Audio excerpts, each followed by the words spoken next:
the Philadelphia Flyers Podcast. I'm your host, Kyle Collington. Kevin, we're back, but guess who's not? Tony's gone.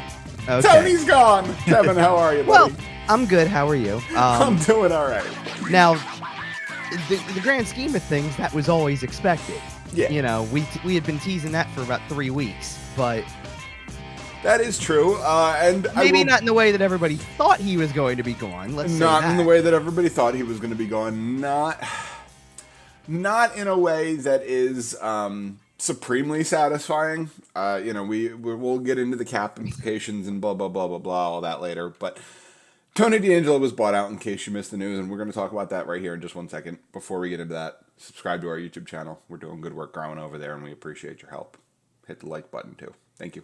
Okay, Tony DeAngelo, no longer a Philadelphia Flyer. He becomes the first player ever, according to Cap Friendly, to be wholly bought out by 2 separate teams. 25 years old. Already been bought out twice. Gonna get another job. Is a quality hockey player. I thought he was older than that. He's 27. I'm sorry, he's 27. Okay, I'm sorry. Yeah, I was going to say, he's older than that. But still, he's going to get a job. He has a long playing career left, assuming he remains healthy and out of trouble. Well, and let's be real. What does this open the door for now that he's been bought out? If everything was, it was trade to Carolina, trade back to Carolina, trade back to Carolina, what does it open the door for? It opens the door for, instead of Carolina taking on $2.5 million in salary for the trade, they could sign a 1-year, $1 million contract. They're going to sign another 1-year rehab contract with Tony DeAngelo. They might, and they might. I mean, they might. I don't want to assume anything because there's been a lot of rumors going on with Carolina and defensemen specifically. Well, sure, we'll get into all that later. Well, I'm going to touch on it.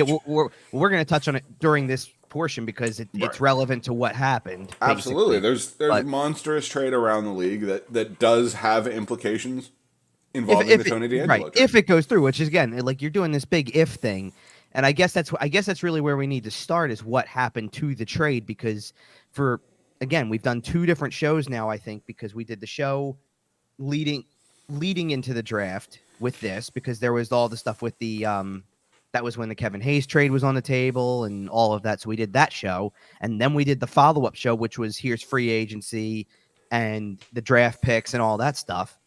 And it was still the same story, right? Yep. It was still. We hadn't heard anything, honestly. Pretty much. It was pretty mum. No, the only thing we had heard was that after everything with the first wave of free agency on the first day of free agency goes through, Danny Briere was kind of mum on whatever was going on, but Don Waddell said, "We have a trade in principle." Yeah. So we knew all of that. That's what I'm saying. Like, that's why it was so assumed. I mean, I even had some things that I was doing the last weekend when the trade was supposed to be able to be finalized. You had the article written, didn't you? I had it in draft so I could publish from my phone. Like, that's how prepared everything was. And we all were.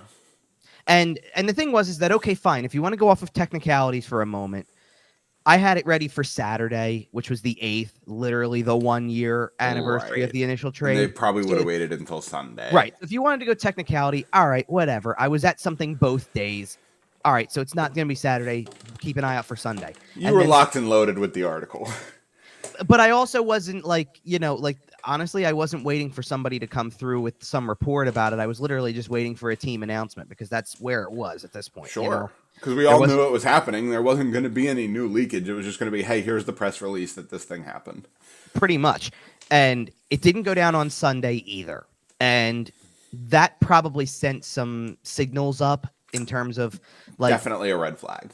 Well, it started... That's where it started. What's going on? The waiting period of this deal that we were supposed to be waiting through came and went. So here's Sunday, July 9th. This is when we figured an announcement was coming. It didn't. And then Monday, Tuesday, Wednesday, Thursday also all come and go with nothing. I mean, as a matter of fact, we're going to get into something in a little bit that was other pieces of news that were happening during the course of the week before any resolution with the DeAngelo stuff. Right. I mean, there was other things happening that, well, and really that precursored the actual decision that the Flyers ultimately made. But there was other news, and you're kind of sitting there going, okay, like, this is all valid at this time of year. Don't get me wrong, but where's this isn't the lingering story we're right. we're Where's the for. announcement that kind of puts a bow on this whole thing so we don't have to sit here and talk about it anymore, right? And it just never really came. And then, in the days since the trade could actually go through, the Hurricanes have been keeping a close eye on Erik Karlsson and the possibility that they could acquire him. And I was just going to say, I think what happened was the trade got shut down immediately. They said, okay, we're going to take a 2-week cooler and think about it and blah, blah, blah, no problem. And in the meantime, some bigger fish became available and somebody got in Don Waddell's ear and said, hey, Erik Karlsson's a pretty good player. If we're trading for Tony DeAngelo, why don't we just trade for Erik Karlsson? Because he's kind of like a super powered version of Tony DeAngelo. And just came off of a Norris winning season, though. Right. Hello. So. And is the reigning Norris winner. Hello. And it's one of those things that why would you trade for low rent the guy you're going for? We've seen in the playoffs over and over and over again that superstars change games, superstars make differences. And what was the downfall of the Carolina Hurricanes this year? They couldn't produce enough offense at the end of the day. And What does Erik Karlsson help you do? Tony DeAngelo doesn't play defense. Neither does Erik Karlsson. If you're going to get a one-way offensive player, Erik Karlsson is a much better on-ice product. But you're going to take the guy who doubled DeAngelo's point total, basically. I mean, Karlsson had over 100 points this year for a team that finished third from the bottom. Or fourth from the bottom. Sorry, it was fourth from the bottom. Right, and that deal's obviously not done yet. We're not sitting here talking about Erik Karlsson as a Carolina Hurricane because... No, but as long as you feel like you have a shot, you're putting everything on hold is exactly the point. As long as you have a shot. And it wasn't just about Karlsson at this point. It was about if Erik Karlsson's on the table as a possible acquisition to make that fully work, because Karlsson's contract is massive. Enormous. We're not talking about a difference of, hey, guess what? Just because you don't take on the DeAngelo contract means you can fit. No. We're talking about the Sharks retaining 40% and the cap hit still being $7 million. And we're talking about, in order for Carolina to still feel comfortable, rumors that they might move Brett Pesce. Yeah, and work. So you're talking about now. That makes me nervous, but now you're talking about two other trades that there is possibly on the table before you even get to the DeAngelo stuff, even though it's finalized. And I know there's a bunch of schools of thought with this because there's a bunch of reactions. There's reactions to the fact that, well, if the league wouldn't have shut down the trade over a technicality, especially when they didn't sign him to the initial contract and the GM who did sign the contract is no longer employed, I don't want to call it a legitimate gripe because it was against the rules, and we do understand that. But that cost you the deal. Like if that deal goes through 2 weeks ago, 3 weeks ago, whatever it is, the whole situation is a little calmer. No, but here's but this is why the question kind of comes out of this: is this actually better for the Flyers? In the long run, is this actually better? And absolutely. It turns out there's enough reasons to say yes versus no. I mean, look, I get it. For the second time this offseason, a trade that was expected to go through didn't go through in the way that was anticipated. In this case, not at all. The last time it was way less than what was anticipated, and we're going to get into that later as well because we're at the point where we can kind of talk about Danny Briere's offseason as a whole pretty close. There's not much left. For the record, by the way, just because those trades didn't happen like they said he would, that doesn't mean Anthony Sanfilippo had bad information. Things change all the time. Okay. It doesn't mean anything. To be honest. I know that's what I'm saying. But it doesn't mean anything. The fact that we didn't get Torrey Krug in a first round pick doesn't mean that Anthony Sanfilippo had bad information on the day. Was he the only one reporting that too? By the way, he was there was a lot of people in St. Louis who had all that lined up too. And first, Anthony Sanfilippo is just how it got to Philly. He didn't come up with it. Anyway. Well, he got maybe some of the same sources. Who knows? But whatever. Maybe. But either way, so is this actually the better option, kind of thing? So let's kind of go backwards for a second, and we're going to touch in more detail on this piece of information in a couple minutes. But really, I think this whole process started when the Flyers re-signed Noah Cates. Okay, now, we're going to get into Noah Cates later. because we're focused on DeAngelo right now. But when this contract happened, I believe that the reasoning behind this is because Cates was not only a restricted free agent, but had filed for arbitration. And therefore, now the Flyers had no more arbitration cases pending when this contract goes through. It opened up the second buyout window for them. Yes. Which you get a 48-hour window. Right, which means you only have so much time until this closes. Right. This was your last chance at the apple in terms of buying Tony DeAngelo out. It was time to go or get off the pot. Like it's time to make a decision. Well, and I think the other part of it is you have to think about this kind of from the perspective with DeAngelo and where he was with the Flyers. Because if the deal doesn't get done with Carolina during this buyout window and you continue to wait for Carolina, I think if the deal never got done, they were going to be stuck with him. Absolutely. And Danny Briere was just simply getting ahead of it. Well, right. And the problem with this current situation is this isn't a situation where you can say, hey, man, we tried to trade you. It didn't work out. Come show up to work, play your best, pump your value. We'll get you out of the trade deadline. This guy was a cancer in the locker room. Like we're talking, he's not, I'm not going to say he's not welcome around the team, but it's not quite as easy as just saying, hey, come play for a little while, crank the trade value up, and we'll get you out of here. And I don't even want to go that far with it because, to be honest, I don't know anything that happened that resulted in a problem in the room over the course of this 1 year. But I will tell you where I do think that everything went south, and in a hurry, because I've seen a lot of stuff about, he was a 50-point player and all stuff like that. And listen, I understand that. There's two big caveats with that. Number one is, this team was not very good this year, and you can say the same thing about Erik Karlsson on the Sharks. Hold on, and scored. So he scored a lot of either scored goals or had assists that came in garbage time. If you're paying close attention, and we could look at Erik Karlsson and find the same thing potentially, but Erik Karlsson also doubled the point total. Well, right, and that's the difference. It probably means a lot less garbage time point, maybe a lot more, to be honest. Or if it's the same, then it's worse, right? Like if it's the same amount of garbage. But I'm not trying to go over that because here's where I really think things went south.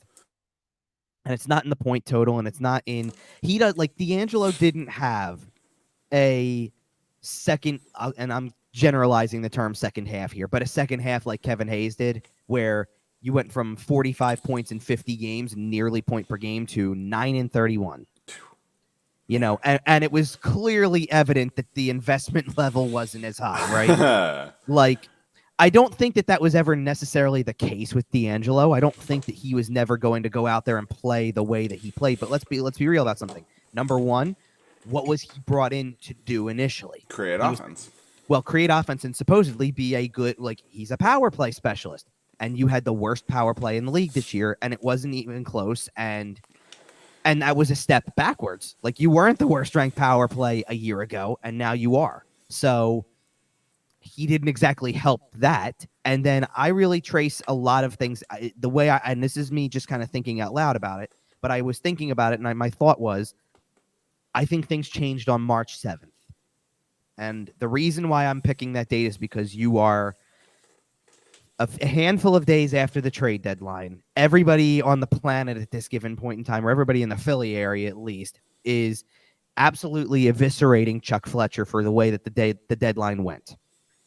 And Chuck Fletcher's going to get fired in 3 days, by the way, from March 7th. But something else happened on March 7th because the Flyers had a game that night, and they played, and they were playing a team that was clearly way better than they were. I'll say that, because if I tell you what team it is off the bat, you're going to know. So okay. But they were playing a team that was clearly better than them, but they were having your typical late season John Tortorella coached team game, which is they're not out of the game results wise in the later stages of the third period. They're not out of the game. They're probably not going to win it, but they're not out of it, and they're pushing. They're really trying hard. Giving the effort that Tortorella wanted to see. And that really just sums up the season, doesn't it? Really trying hard. Right, but you get the point. Now, if I tell you what team they're playing, maybe this will strike, the memory of where I'm going with this. They were playing the Tampa Bay Lightning. Okay.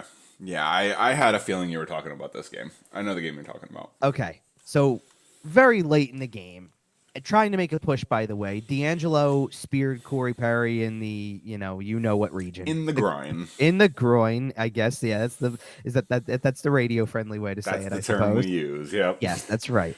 And that set off 5 members of the Tampa Bay Lightning to go absolutely berserk as they should for something like that. Because he got him in the athletic supporter. How about that? Yeah. Sure.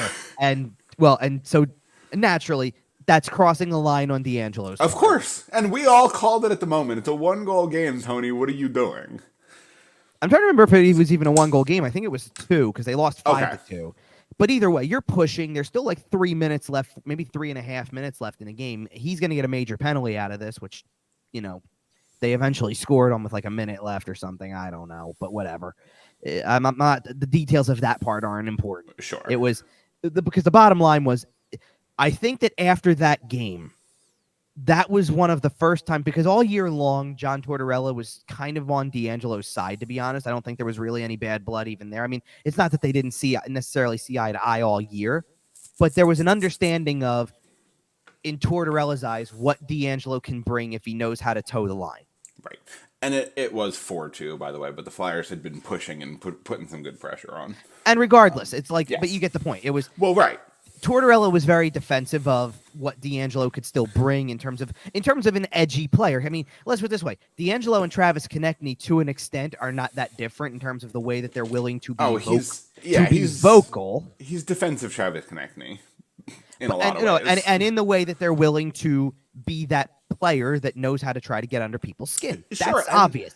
And if you make the playoffs, those kinds of players can be extremely valuable. Now, I've never felt like I've seen Konechny be at a level where he doesn't know when to stop. Like I was watching throughout the course of the year, and DeAngelo would have moments where you're like, somebody better stop him, or he's going to do something that's stupid. Well, right, and he has a history of doing that. A la spearing Corey Perry.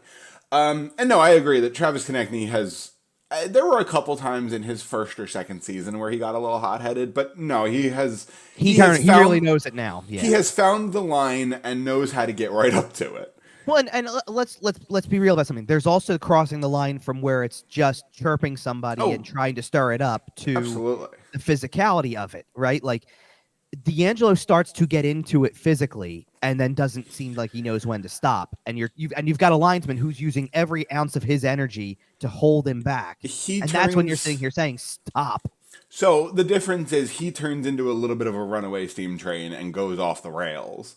Travis Konechny knows how to keep it attached, keep it all together, stay under control. Well, and Konechny's not throwing it, like trying to throw hands or anything like that from over top of the linesman. He's still going to chirp you to death. Oh, yeah, and he'll get scrappy with you if you're in his face and you guys are pushing back and forth. If anything else, what Konechny does is he strategically is trying to get you to do it. Absolutely. He is a big make you throw the first shot guy. He's trying to anyway. And I'm not saying that sometimes DeAngelo's not, but once he lets loose, you can see it. I mean, you can just flat out see it. He had a couple of instances where he didn't cross the line, but he came close. If you're going to engage in that game, you have to be able to laugh it off. You have to be impervious to it yourself. And Travis Konechny is, and you see around the league that the best guys are. Nothing bothers Brad Marchand. Nothing bothers Tom Wilson, although he can knock your head off. Nothing bothers these guys who that's their reputation. When it bothers you, when you fire back, that's when you get yourself in trouble. That's when Evgeny Malkin, and stuff like this. Some of this stuff is irrelevant. It's irrelevant to what ends up happening here and all stuff like that. The bottom line is after that game, because let's put it this way: after that game, DeAngelo says he didn't think he did anything because he never does. Well, but that's also a natural reaction for anybody. Like if you don't feel like in your mind you did anything wrong, you're going to defend yourself. I get it. And in his mind, he has never done anything wrong in his life. And Tortorella kind of after that game. I mean, in fairness, he didn't. And I believe this, by the way, because Tortorella's not standing there looking for the super slow-mo replay that everybody else got in the immediate. Right. So sure, if he didn't see it directly, I understand that. And you But don't expect a coach to come out and rip your guy. You're gonna have your players' backs. More often than not. It sounded like at the very least that there was a reason to understand that somebody had understood what had happened. Maybe one of the other players on the ice at that moment. Because let's remember something. DeAngelo kind of got bowled over after that, like a wave of 5 members of the Tampa Bay Lightning, Perry included, by the way. Yeah, we're after you, and most of the rest of the team didn't exactly jump in like, well, we're going to turn this into a full-out brawl. It's and talking about players who get under your skin, and nobody does it better than Corey Perry. Well, yeah, Perry's known for that. Yes, I get that. So, but either way, so Tortorella didn't exactly have a full-on. I'm sorry, that's the thing, though. If you're going to be DeAngelo and you're going to engage in that game, you can't do it with Corey Perry because he's better at it than you. And either way, even that's kind of irrelevant to the point. Also, but Tortorella didn't really have a defense this time. Tortorella kind of just we like him to play that way as long as he doesn't cross the line. Yes, and. He got jumped by 5 Tampa Bay Lightning, and there were no Flyers there. That's what I was getting at. There was no defense. There was no teammate standing up going, "Hey, get off our guy." I was like, "Well." But from from this point in the season, there are 18 games left. At that point, he gets suspended for the next 2, so that takes care of 2 of them. Then he plays the next 11, and then sits out the last 5 as a healthy scratch. No, that night was his last night as a Flyer. I know he played out those 11 games, but that was the end of it for him. Well, and just to kind of not keep going with this, but like think about this for a minute. I think I don't know if that was necessarily his last night as a Flyer. I think it really was ultimately when the healthy scratch thing came down in the last 5, and they had every reason to potentially change it at any given point to like you could have sat somebody else. Oh, he could have played any of those games. Right. Like you could have sat somebody else if you were really trying to get a look at one younger player. Yep. They made their decision. And then it's only further. Like, seriously, like this goes back to Provorov and Hayes to an extent, too, because they're the other 2 guys that have essentially left. Like, if you look at the subtractions, the legitimate subtractions, 3 of which had something to say at the end of the year, like that they have been moved without it being the last year of their contract. Like, 2 people that are gone, their contract was up and they just didn't stay because the writing was on the wall in that respect. But it was just your contract's up. Not that we hate you. Like, there's no hard feelings with James and Reams. Like, it's just your contract's up. You're in your 30s. I assume you want to go win hockey games somewhere. And we're not going to pay you. Right. Even though, I mean, what did he sign for? 1 year, $1 million in Boston? Exactly. So, I mean, I don't know. I think that's a JVR decision because if you're the Flyers, I think you offer him that and say, "Hey, do you want to come be a good mentor, be a good role model, be a good locker room guy?" See, I don't see it that way, and the reason I don't is because I don't think even if it is 1 year and it's kind of a throwaway year like we've already seen it to be, it's not something that I see them like. That's not the guy I see them saying, "Well, we really want to hold on to somebody who can guide." That's fair. That's what listen. I just want a local kid so bad, and Tony screwed it up so bad that JVR is our next best hope. I guess. I mean, it is what it is. Johnny's in Columbus, Well, you had your shot at that. I mean, man. It cracks me up because you're not going to sit there and tell me that last offseason they weren't positioning themselves to do something big. And the biggest thing they did was Tony DeAngelo, who a year later was bought out. Hey, something else I want to mention about something else I want to mention about the last offseason of Chuck Fletcher. Okay, 2 years from now, Claude Giroux signs a 1-year contract as a Philadelphia Flyer. I don't know. What was the big story when he got traded? He made it clear that he was informed that he would not be welcome back. That's a Chuck Fletcher decision. I don't think that's a Danny Briere decision. I could see him coming back for 1 more year. Knowing how it ended, if he has a good couple years in Ottawa, I think he's got 2 years left on that deal. If he wants to play 1 more, come on, Danny. I'd say we'll see. I don't know. Okay. I'm not trying to think that far ahead of me. I know. You're talking 2 years left on that contract anyway, so like let's not even go there. But you're but right. Let's go to the benefits of this because okay. So now I'm telling you where I think things changed for DeAngelo. Where okay. So bottom line is, I think that like the decision's already been made, right? Like it's every player that has been moved on, basically moved on from at this point in the offseason has been done so with, I think, the writing on the wall enough. Right. I'm not going to say that the writing was 1,000% on the wall for Provorov. I think it was just the right deal comes along and they weren't hesitant. That's what I think that means. Yeah. But for Hayes, it was always there, and for DeAngelo, I think it was always there because Hayes had. What did we say? Hayes had said at exit interviews last show when the trade once we had to talk about a finalized trade that he goes, we'll probably I think their decision's already been made. I'll probably find out around the draft. Yep. And in DeAngelo's case, I don't think like DeAngelo had said all along, I want to still play here. Sure. But I also think that when you also come out with, I think it was totally ridiculous that I didn't play the last 5, which right or wrong, like it didn't have to be him for the final 5. I get that. Right or wrong, it tells you that there's a relationship issue. You can only get away with saying that if the coach is getting fired. And like if the coach is still going to be there, that's a sign that relationship is deeply broken. Right. And you know that answer. So right. Right, exactly. John Tortorella wasn't going to be going anywhere. Right. Now in fairness, and I'm not trying to defend DeAngelo or Kevin Hayes in this case, but because both kind of qualify, you do want to be, and I said this when Danny Briere was hired and when officially hired and when all of the other stuff like with the press conference was going down with the new era and all that stuff. You do want to be careful about the influence the coach has on roster construction going forward. These two moves in particular, Hayes and DeAngelo, feel like I can't work with them. Yeah, and it also feels like a little bit of locker room surgery, I think. It probably is, but how much of the locker room surgery is done based on what the coach feels like in terms of I can't get through to him, so what the hell happens to the rest of the guys? You know what I mean?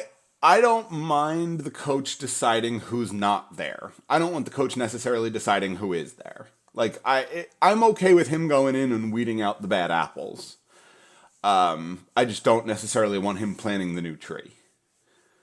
And I understand that makes sense. Yes, no, it makes sense. But what I'm saying is that early on you're seeing how big the influence is, and it's not something that's common for the coach to be a heavy influence on where things go in terms of like it's what make like I think the point of the matter is, and we're gonna get into this because it's a topic that I think is fair at this point of how Briere's offseason is gone. A lot of it kind of was expected because you're looking at 2 players gone that everybody's going, well, of course they're gone. Right. Like it felt like that was going to be the case. We felt that from the last game of the season in April, let alone, everything that's happened since then. Yeah. Right. So I understand it. It's just a matter of speaking. You know what I mean? Absolutely. That was expected. We expected those players to be gone. So now let's go to the benefits of this because what was the better option, or is there a better option? Because you mean than buying him out? You mean?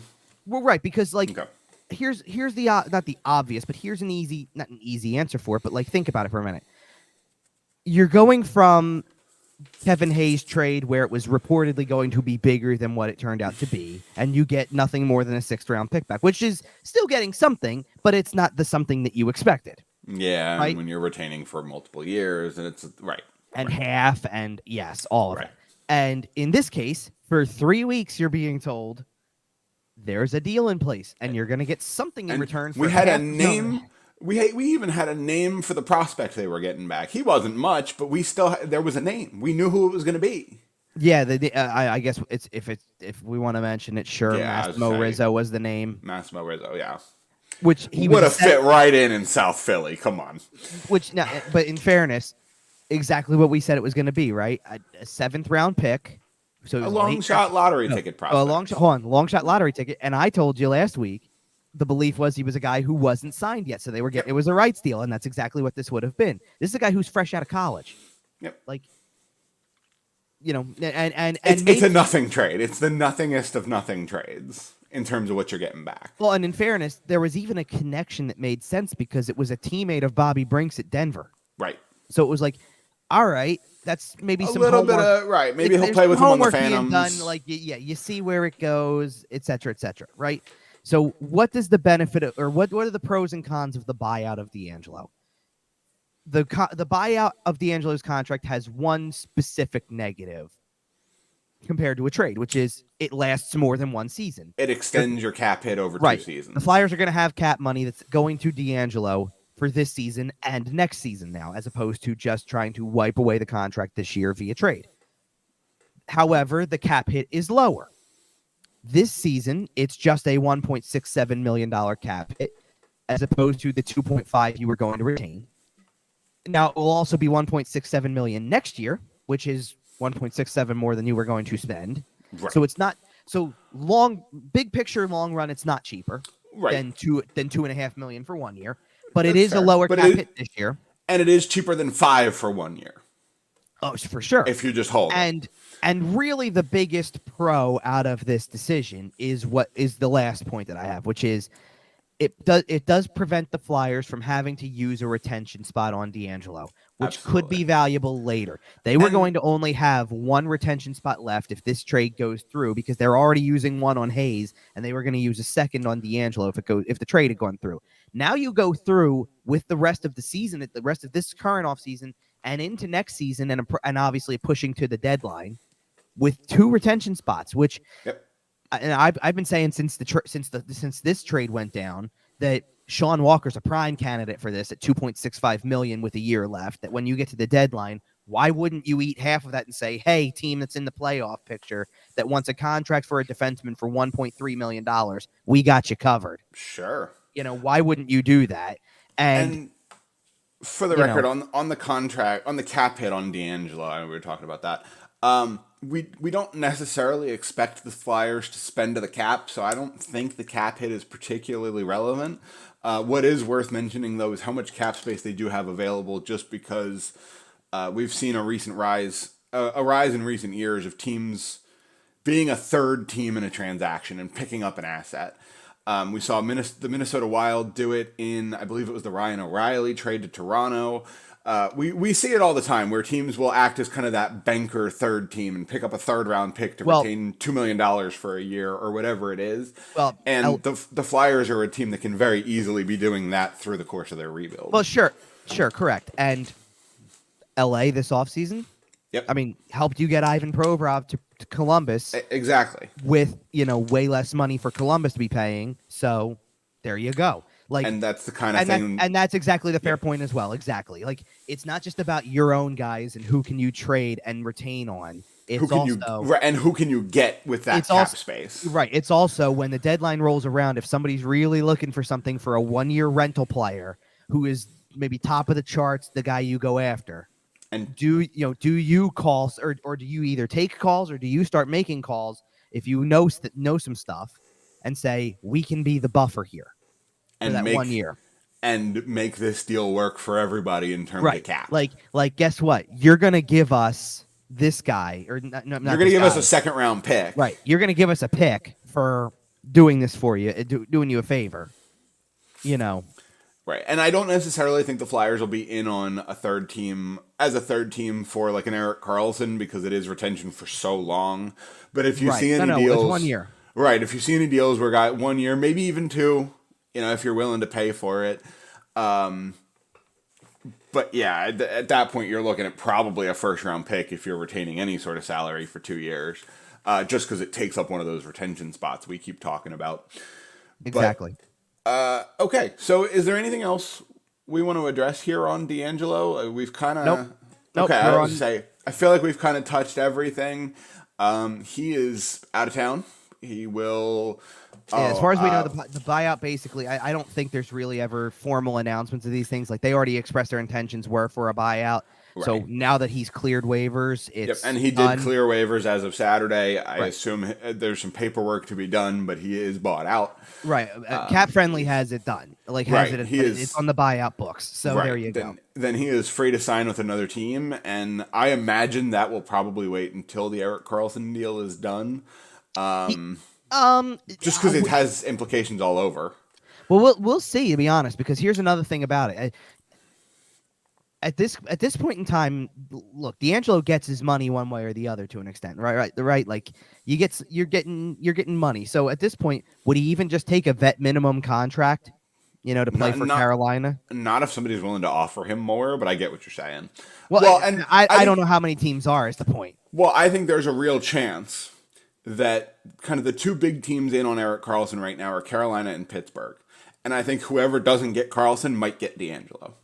It's possible. See, I can see Carolina now even jumping back into this thing. And listen, on the surface. But then here's the thing. If you trade for Karlsson, then your right side is Burns, Karlsson, DeAngelo. I hear you. Not a lot of defense on that right side. And you're trading away Brett Pesce to make that happen. That bottom six, that six makes me nervous. That's a lot of offense in and a lot of defense out. Maybe, I don't know. Like, it's tough. It's tough to decide how this is going to go because he's got a reputation. He's been bought out twice. How many teams are going to sit there and say, well, let's put it this way. That's fair. Obviously, the two teams that have bought him out previously are probably going to say, no, we don't want you. Obviously he's not going to be a Flyer next year if they bought him out. But and we keep talking. We've talked about this player before, and we've talked about the fact that he's on his fourth or fifth chance if you go back far enough. Well, this will be his fourth team or fifth team if it's new. Fifth team if it's new. But also, this one isn't ending in scandal. I mean, yes, he didn't get along with his coach, but this isn't him fighting a teammate. This isn't him using racial slurs. This isn't these things that he has been released for before and come back from. Right. This is just, I didn't get along with my coach. I guarantee you there's a dozen teams around the league going, oh, we can fix that. We don't have John Tortorella. We'll be fine. Well, and that's why Carolina would possibly be interested because at the very least, I'm not saying you stick him next to Jacob Slavin again now that you have other players on that roster now, but you do know how he worked with Rod Brind'Amour. Toronto. Oh boy. They're always looking for some juice from their back end. They're looking for some snarl in the playoffs. They're looking for some scoring help. Yeah, we'll see. I mean, I don't. Or he'll sign in Boston because why not? Tell me he's not. He's not a him and Milan Lucic on the ice at the same time. My goodness. Yeah, that'll go over. Yeah, then I can't wait to find out what Brad Marchand thinks.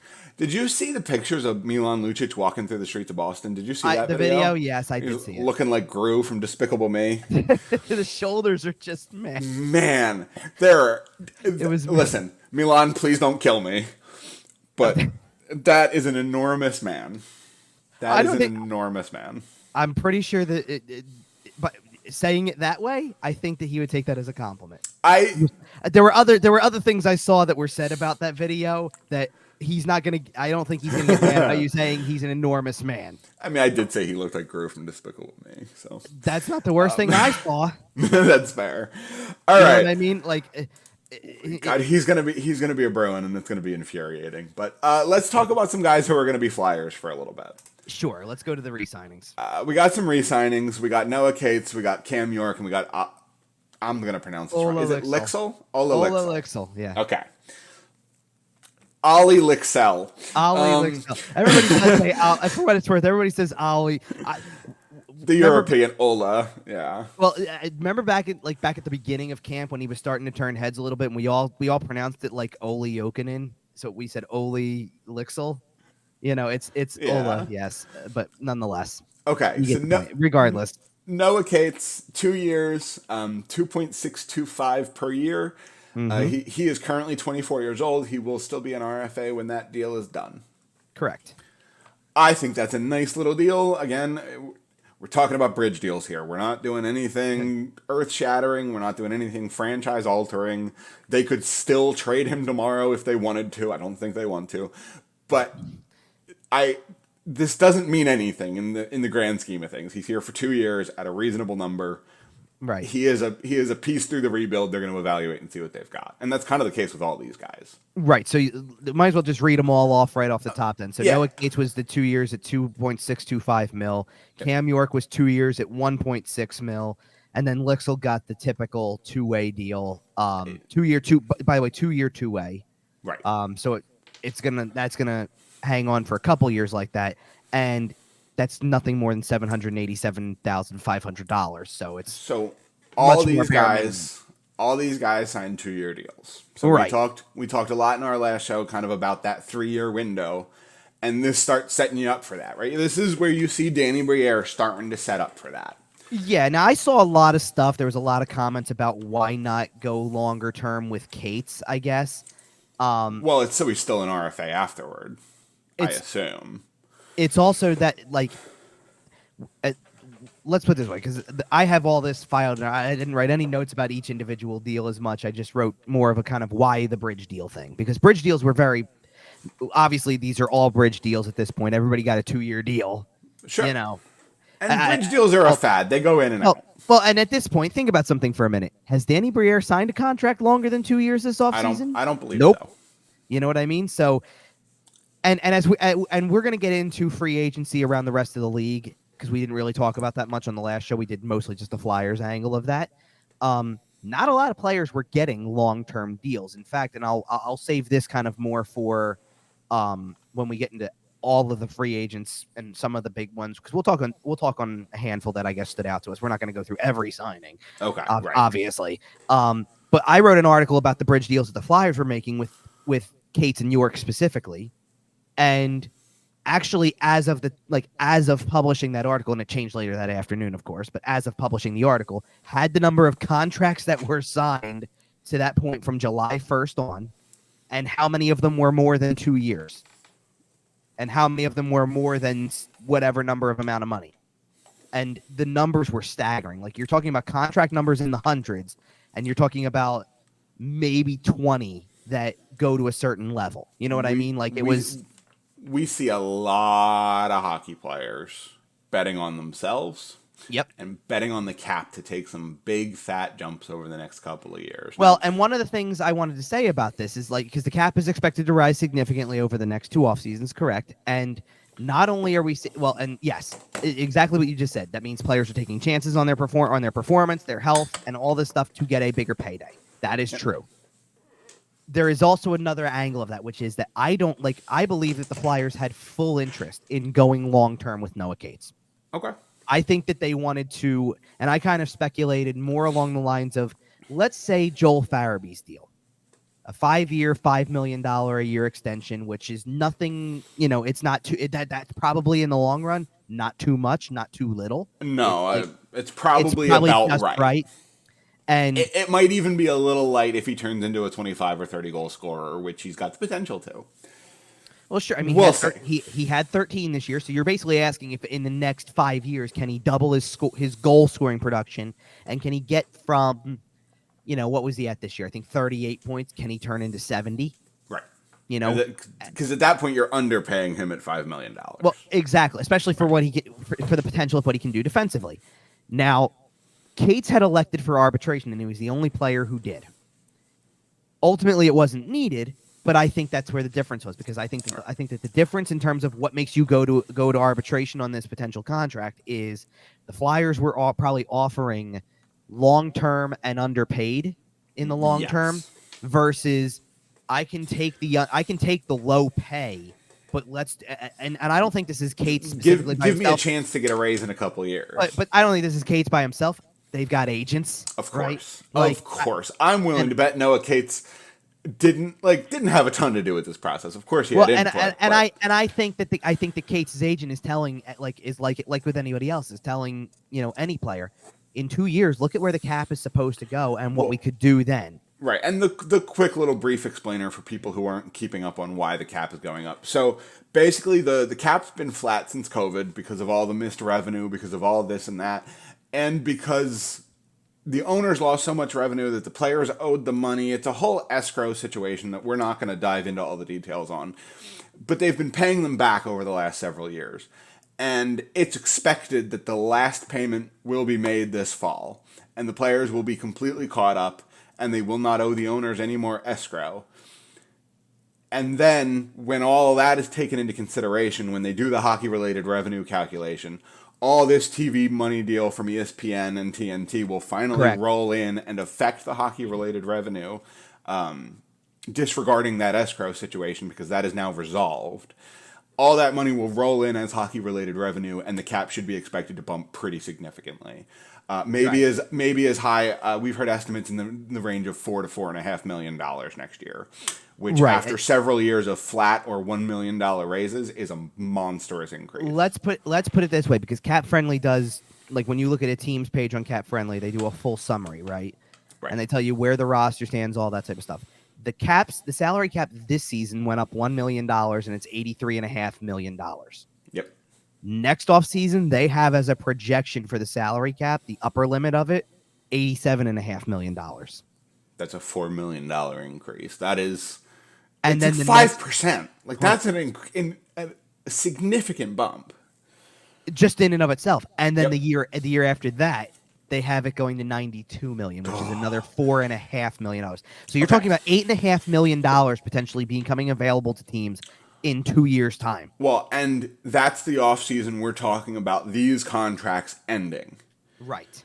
So if we're heading into that offseason, going into a season with a $92 million cap, right, almost $10 million above where it is today, we're looking at some big contracts. And I think at that point, it's only going up. Like, it's not slowing down at that point for a couple of years, as long as, at that point, we'll see how the TV deals are doing. Sure. But Danny Briere, like you said, is keeping everything nice and short. Well, nothing long, nothing stupid.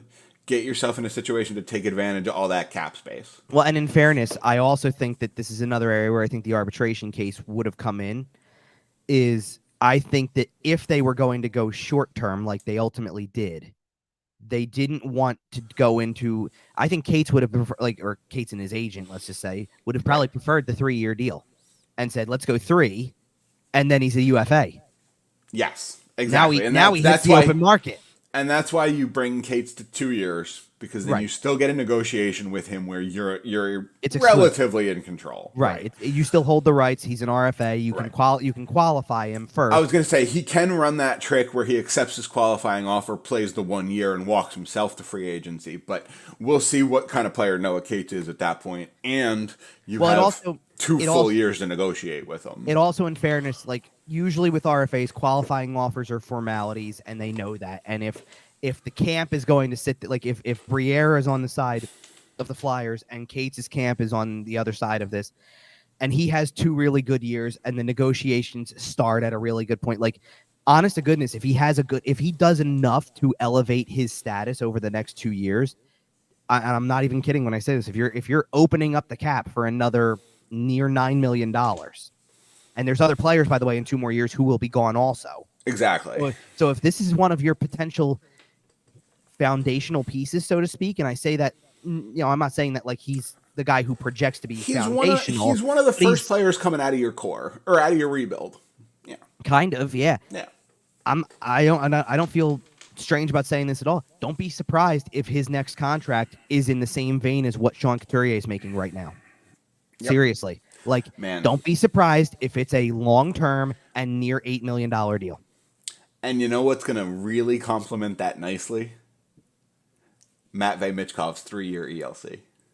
Well, sure, you're setting yourself up for that potentially. I mean, that's 2 years down the line. Now, even so, you're building for the long term. You're making that when Matvei Michkov gets here. Right. Well, it's everything, isn't it? It's Michkov, it's Gauthier, it's whatever else you get from here on out. Whoever you draft next year, yes. And I know there's been a long-running joke among Flyers fans about we're 2 years away from being 2 years away. I get it. I know. I've been through all the same pain you have, I promise. This is different. This is a real reset. If Danny Briere wants to, he can completely flip over the entire roster in the next 2 years. Essentially. There's not really a whole lot of unmovable deals there if you really want to. I mean, let's specify, the conversation is going to continue. We think the offseason is mostly done.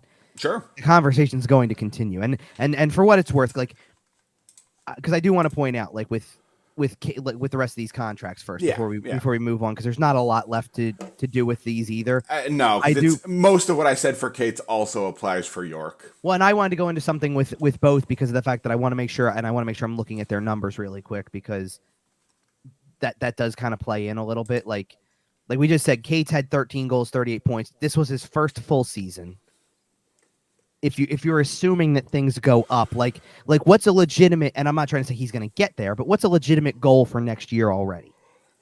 Can he score 7? Yeah, can he score 7 more goals 20. and 12 more points? Can he get 20 and 50? On a team that you expect to be bad, you expect him to play more and more top 6 minutes.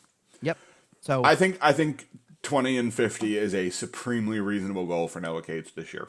Well, and by the way, let's not forget also he got signed out of college the year before and played immediately. Yep. And in 16 games, I'm sorry, he had 5 goals and 9 points. Yeah. Right away. So I don't think it's out of the realm of possibilities that he's already near that half a point per game status. And if you're looking for a jump, and you expect to see a little bit of a jump. I mean, he might not make a huge jump. He might top out as kind of a high-end second-line player. If he turns into, in terms of offensive production, if he turns into Travis Konechny, are you upset about that? Production-wise, no, absolutely not, because Konechny has 30 goals. Roughly could be 30 goals a year. That's fair. Like, honestly, I'm happy with him being. I'm just talking about his top end, right? He's not a 40-goal scorer. He's not a 50-goal scorer. No, but then give me kind of what Sean Couturier gives you to an extent, because Couturier is always in that 20 to 30 range. It's not always in the 30s. He could get there.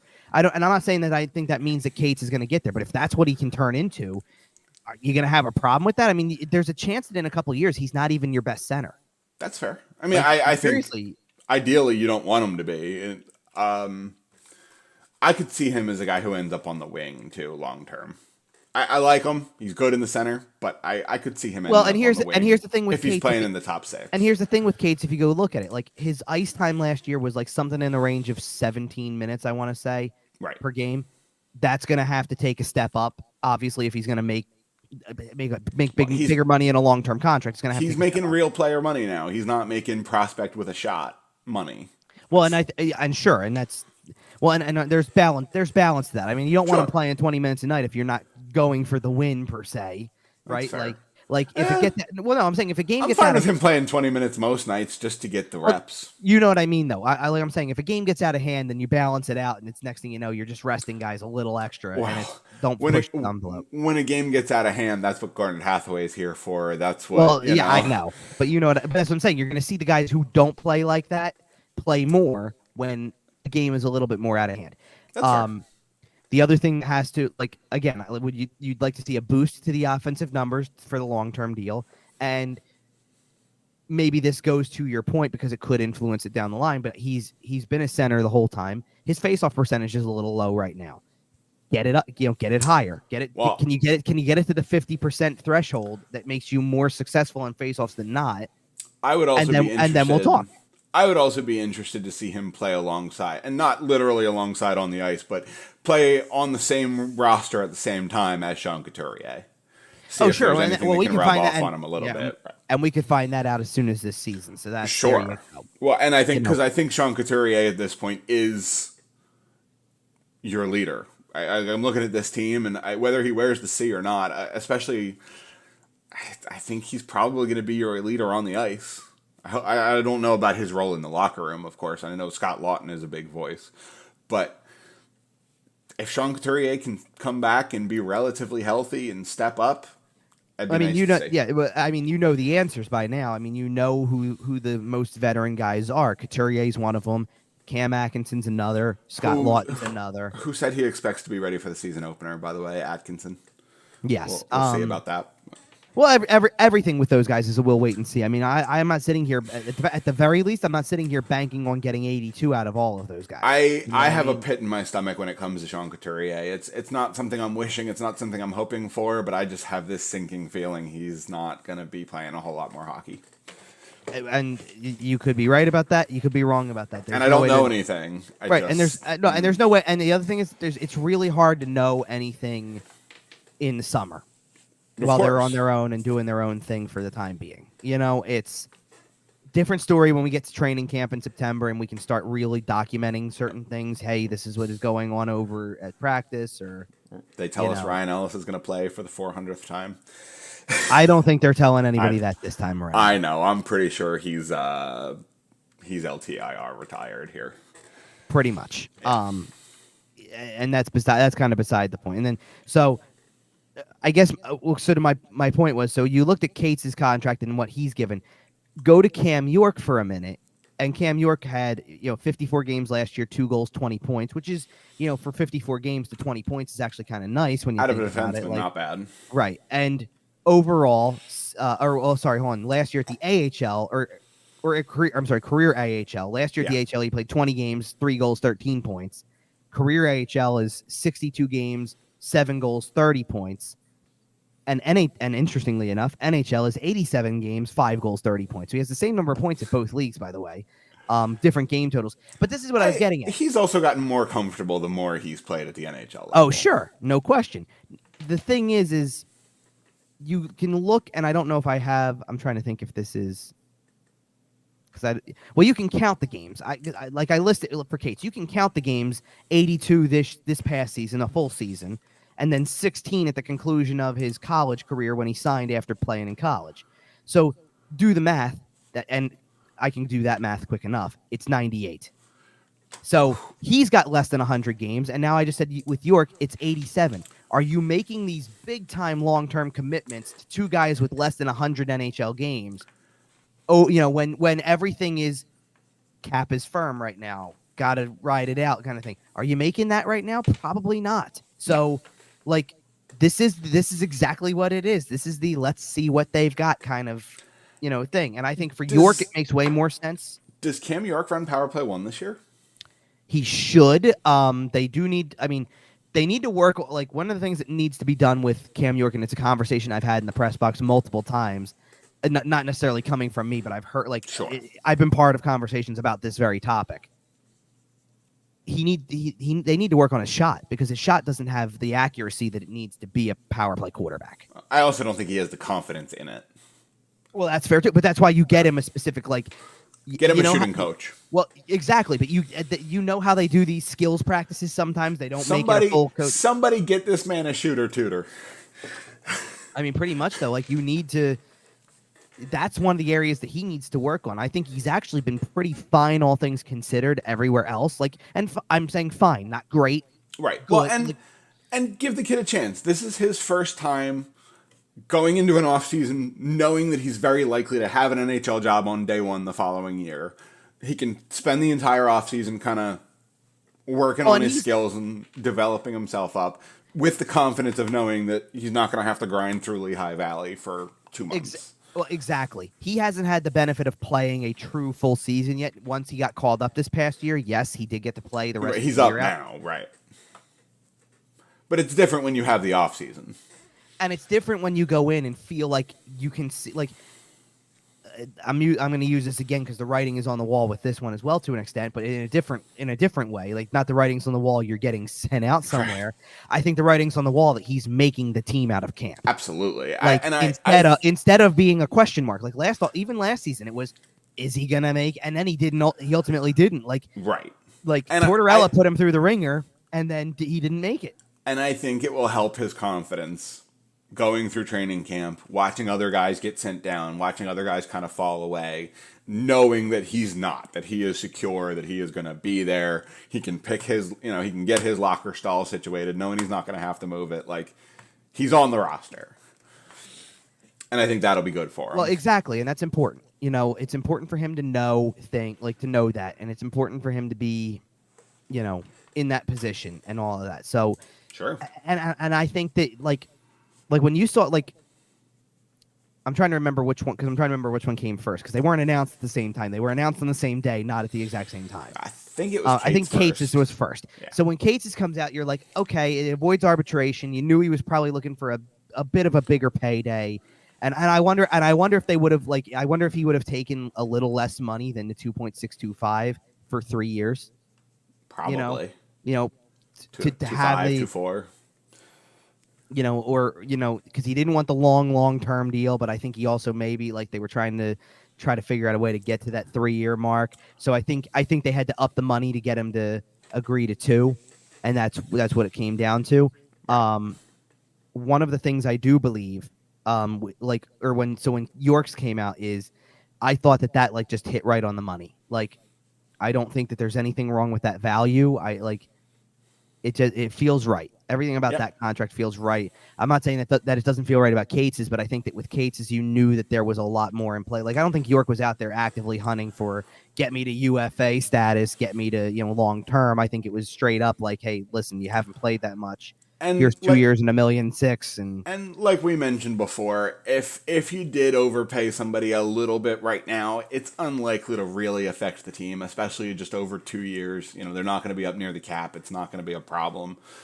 So it's not like, if Kate should have been making 2.3, that $300K is not going to cost you because the Flyers aren't going to be within $5 million of the salary cap, I'm pretty sure. So. Well, right. Okay. So, and then, Lycksell is a solid signing. He's a fringe guy. He might make the roster at some point. If he's anything more than a third liner at his peak, I'd be kind of surprised. He's not the biggest noisemaker. He got some attention in camp last year. Did get a chance to play, obviously, at the NHL level. He, to me, seems like the type of guy right now, especially for the guys that we just mentioned who are supposed to come back. He seems to me like the type of guy that will play ultimately at some point because you deal with a few injuries. Sure. And that's when you're going to look around and say, who can we call up? And your organization isn't exactly the deepest at the moment. They're in the process of shipping guys out. They haven't really brought a whole lot of names in. No, but I think I do think you're going to have guys like Tyson Forrester's a prime candidate for this. You're going to have guys who graduate pretty much off the top. Pretty aggressively. Right, like, and become part of it. Like, I almost start to factor Forrester in. And like, because to me, that'd be exciting. Well, to me, I think like the way that he played when he got called up briefly, he'd have to fall off a cliff from that level to not make this team out of camp now. That's how you sell tickets in a rebuild. You sell it around hope and the young guys, and I think Tyson Forrester will be one of those names that I don't know if the Farg will be full this year because yeah, but I think it's more full because Tyson Forrester's playing. I think it's a reason to come watch. Yeah. Exactly. I do think it's a reason to go and watch and see what he's got and all that stuff. But I could also see him maybe getting the York treatment where he's down for the first couple months, first couple weeks, first couple months, and then comes up and hits the ground running. So it's possible. Anything else on the RFAs here? We did also probably want to mention there is one unsigned name. It's Morgan Frost. Oh yeah. We kind of expect that to get resolved. We haven't heard anything to the contrary. I don't think he's signing an offer sheet necessarily. No. I think if nothing else, I think the only thing that's left for discussion is what's the deal look like. I would be shocked if it's not in the same 2-year term. The money is kind of, like he's probably going to get more than Cates. Close, yeah. I don't know how much. That's kind of what I was thinking, because you got to remember something. He turned it on late in the season, got to 20 goals. That's a big deal.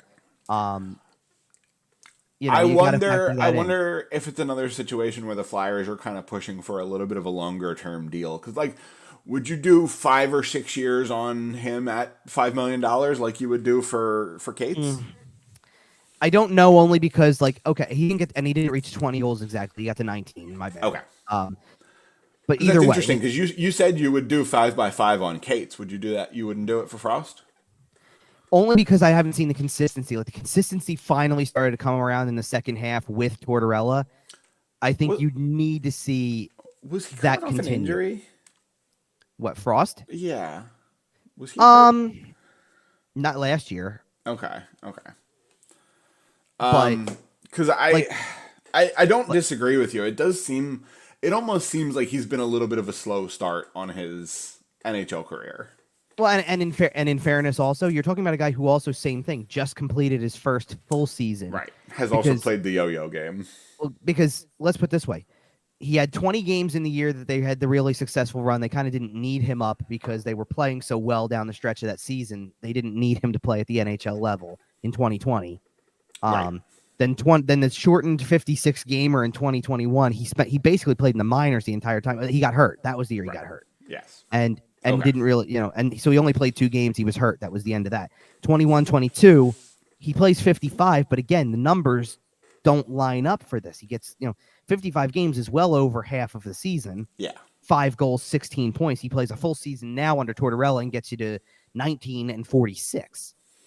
That's way bigger of a jump. And I think Tortorella deployed him. I think Alain Vigneault spent a lot of that year kind of coaching for his job and making decisions for getting wins more than necessarily the good of the long-term roster. And I think Morgan Frost spent a lot of that year in the bottom 6, not getting a whole lot of important minutes, kind of got pushed down. Sure. And I think last year with Tortorella, where he had a little bit more of a chance to blossom, is a more true indicator of who the player is. Sure, and I think you just want to see it all carry out. I agree. He needs to have a bigger role, or continue to have a bigger role, I should say, is what more of what it is. Like now that you feel like you can elevate him into that level because of the way that the team looks, I think you continue to do that. He's another guy who, again, like in terms of playing center versus wing, because he could play both, realistically speaking. And if you're going to try him as a center, which right now, I mean, let's just like, depending on what happens with Couturier, he may be your second or third. Yeah. Let's just say if Couturier is not playing at any given point, then Cates is 1 and Frost is 2 again. Probably. Right. Yeah. And again, this is a guy who at one point in time, his faceoff percentage was not far off from the 50s, Right. And it dropped this year. You got to get back on that. If you're going to be a center in the NHL, you got to have a decent enough faceoff percentage and not be out there losing, 8 in a row. And that's where hopefully Sean Couturier can come in, because he has consistently been one of the better face-off guys in the league, and hopefully he can impart some wisdom there. But that's where I kind of leave this one with Frost, too. I think Frost is in the same boat where I think at this point you're still playing the show me something kind of deal, especially with the money commitment. I think that if you want to give him $3 million for 2 years, you're fine with that. I remember getting a question, not to try to go all the way back to the beginning here, but when DeAngelo got bought out, the question was, does the extra money help them with Frost? And I kind of thought, I don't think it made a difference. I think they were under the cap enough that they would have been able to sign him. What it does open up is once you get the $2.5 million and you get the extra money on top of it that they got by doing the buyout, you have a little bit more added flexibility.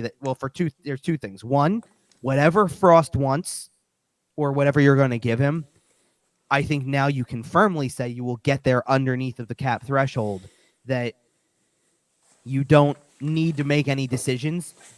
Like you can decide when the season starts, here's our roster, and we can move Ellis to LTIR right away and not have to play York is waivers exempt, so we can send Cam York down with 1.6 mil on paper just to make this move, and then they're not going to be that up against the cap now. Absolutely not. No. And that's what I think is important.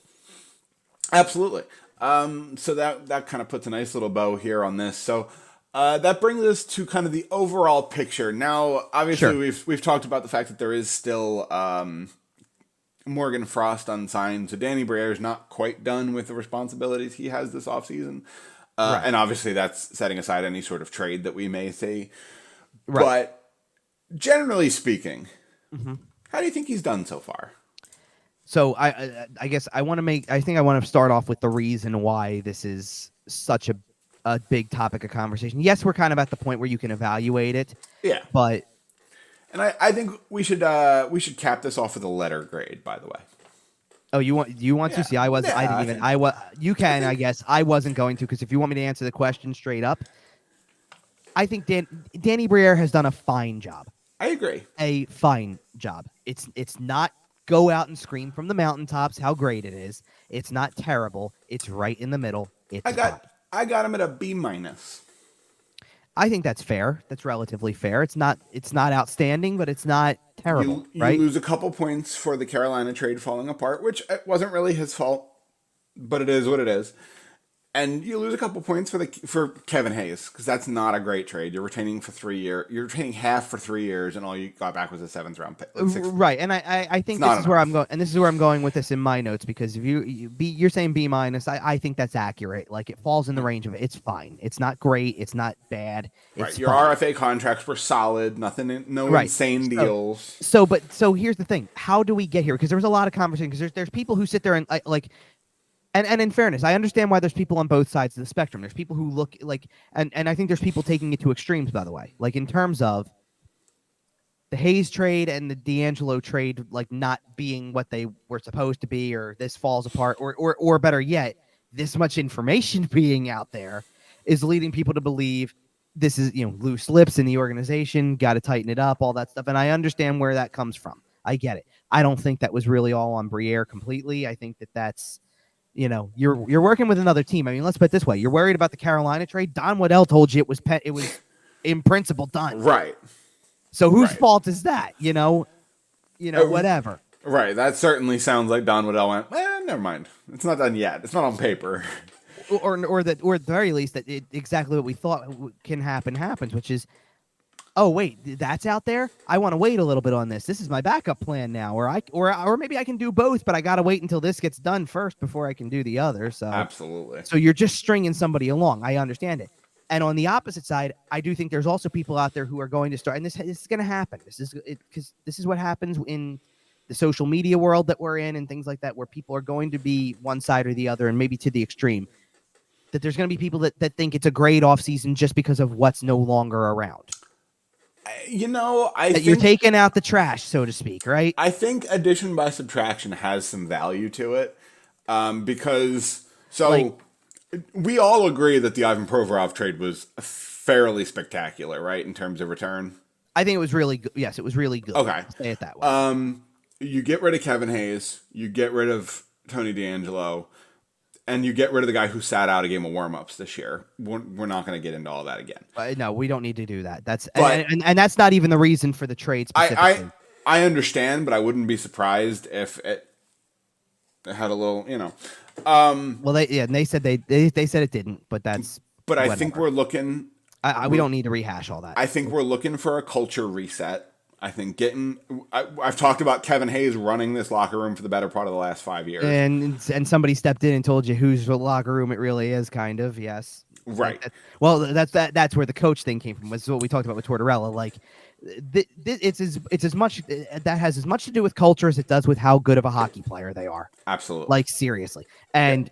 And here's the thing, like, I want to use this as an example of how the offseason is going, because I laughed at this when I saw it. I don't know if you saw it. I don't remember if this came over in the group or not, but I remember seeing it, and I got a laugh out of it, because it's from Steve Dangle, so you know that I'm already going to say something good. This came out the afternoon after DeAngelo was placed on waivers, unconditional waivers for purposes of a buyout, right? Okay. Danny Briere, he tweets, Danny Briere's summer is giving big guy who just bought a house and is slowly discovering all the stupid DIY stuff the previous owner did energy. And then followed it up with a reply. Dangle bought a house about 2 years ago, by the way. Okay. And it's followed up with like a quote as if this is Briere saying, right. It's fine that there's a bike rack, but it's in the kitchen and I don't have a bike. Facts. You know what I mean? Like, and I got a laugh out of that because, well, and here's the thing: you're saying Dangle bought a house like maybe 2 years or about ago, a year ago, something like that. Yeah. Oh, hello! I bought a house like about a year ago, and I know exactly what. Yes, I know exactly what you're talking about. Nonetheless, so let's kind of go through the trajectory here of the offseason and kind of how we get, like, especially how I get to the term "it's fine." You know what I mean? Because the Provorov trade, in light of what you were just saying, I think set expectations a little bit high. There was, a lot of information was out there at that point. They were open for business. The Provorov trade in and of itself was complex and creative and got the Flyers what they really wanted, which was another first-round pick. Got retention, like all sorts. And got what you really wanted, another first-round pick. Yep. And you didn't pay anything, not really anything more than Ivan Provorov to do it. Right. Well, Ivan Provorov and two minor league players, basically. My boy Hayden. to do everything else. And yes, look, yes, did you take on contracts in return for it? Of course you did. But you got what you really wanted. The other first round pick was the big piece of the deal, and you got what you really wanted. Yep. When the reports of the Hayes trade to St. Louis were surfacing, it really almost did feel too good to be true that this many pieces could be on the move in such a blockbuster. It turned out to be a little too good to be true. Well, hold on. It turned out to be a little less than having 4 current roster players in the deal, but the idea that Hayes and Sanheim were going and another first round pick was on the table was equally as impressive. That's fair. When the Hayes deal fell apart with Torrey Krug not waiving the no move clause, and I think it Danny Briere if he traded Kevin Hayes and Travis Sanheim after Ivan Provorov, didn't care about the contracts coming back as much. If he somehow, and you didn't care, or maybe I'm saying the fans didn't care about the contracts coming back as much. If Danny Briere somehow or other goes 2 for 2 on acquiring first round picks in trades. Oh, I'd be willing to put him in the Flyers Hall of Fame. Right. So now obviously that didn't happen. And I think fans became sheltered and defensive again in the sense that they'd been scarred so much from the previous era that now you're becoming skeptical. We got a little excited hearing about this big fat blockbuster and then got a little burned on it. Right. And then you throw in the DeAngelo trade that ultimately never happens and turns into a buyout. Like at least the Hayes trade happens. It's not what you thought it was going to be. And then you kind of become a little, I don't know now. I'm a little, skeptical of everything. Gun shy, right. Sure. And then the DeAngelo one that was always on the table, false, it doesn't happen. They walk away. It turns into a buyout. And again, it's a bit of the same feeling that there was something out there that was supposed to happen and then didn't happen. Right. So here's the simple answer. And this goes back to the tweet that we were just reading, the Dangle tweet. Briere's first offseason was always going to be about cleaning up what he could. There's a part of me that sees the Provorov trade a little bit as a bonus because I wasn't completely certain that he was going to be traded. I knew, like we just said, writing was on the wall with Hayes and DeAngelo. We knew they were gone in some capacity. Right. But was Provorov a definitive he's gone, or was it going to be more 50-50? And that's kind of what I was feeling. Another important thing about Briere's offseason, and this is really why I kind of find some of this to be a little futile, is everything that he did that will be a part of the Flyers today is fine in terms of the offseason. Yep. If everything works out with Matvei Mishkov, his first offseason is going to be great and borderline spectacular potentially. Yep. You know what I mean? Like, it's the potential play. You're making a big bid on the potential of a player. It's something that will not have a resolution for several years, maybe even beyond the 3 that Mishkov is under contract in Russia, because once he does come over and plays his rookie or whatever, he could immediately jump right in and be great. Or it could take a year. Sure. You don't know the answer yet. So you got to pump the brakes on how good the offseason is because it all centers around Mishkov, and that's the big play at this point. The rest is what it is. And for the record, we agree that that's the correct play. Like there is no safe option to slowly improve the Flyers. Like you have to take some risks, move some pieces out, make some big risky picks like you did with Matvei Michkov, make some big risky trades like you did with Ivan Provorov. But that's the kind of thing that if you make enough large but calculated bets and they pay off, that's how you get a successful team. Sure. And when it goes for everybody, it goes for Mishkov, it goes for Oliver Bonk, who's going to be probably 3 years away from being anything noteworthy at this point. It's all fine. This is rebuilding. Welcome to the rebuild, and you're going to take steps to get there eventually. Like, it's going to take steps to get there, but for now, this is what you're doing. Yep. And I think Danny is doing a good job. I think we all kind of agree that he might not have handled everything perfectly, but he's got the ship pointed in the correct direction. And this is an open-ended question, by the way.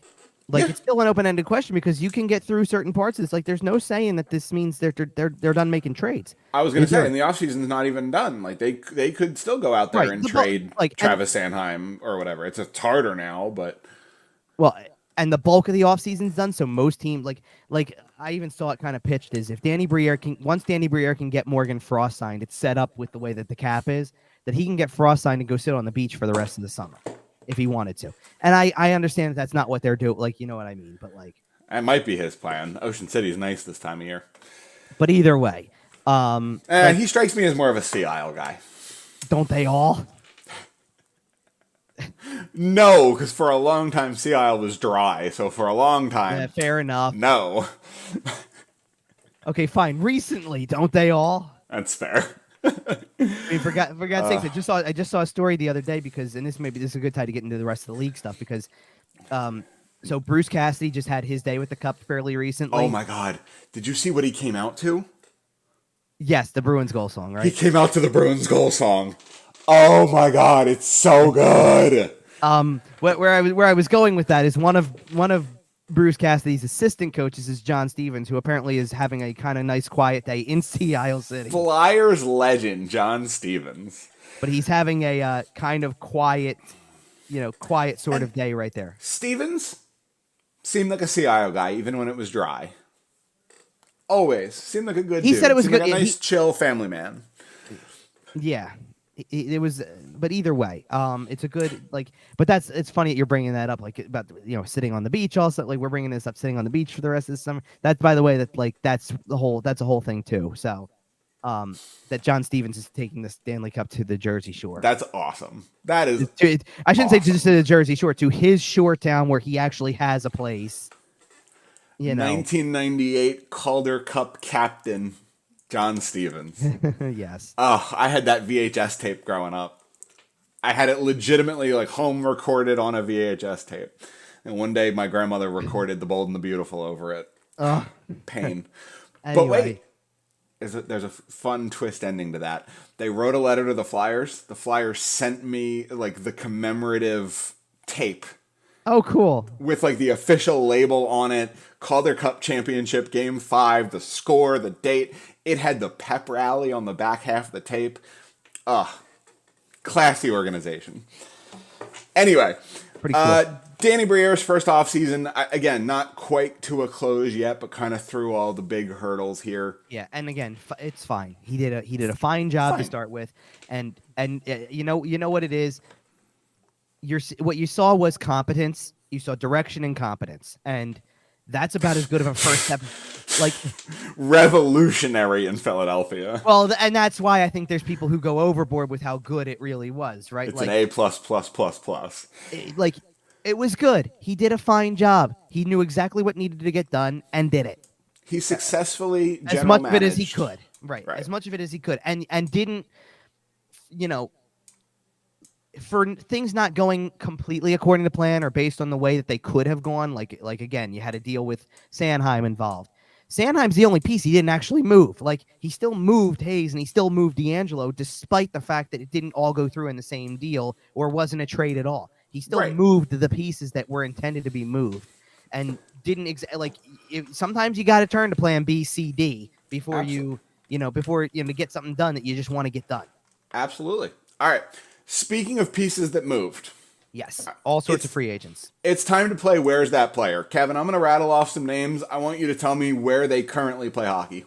Oh, my goodness. I mean, out of memory, you're saying? Or I mean, if you can, yeah.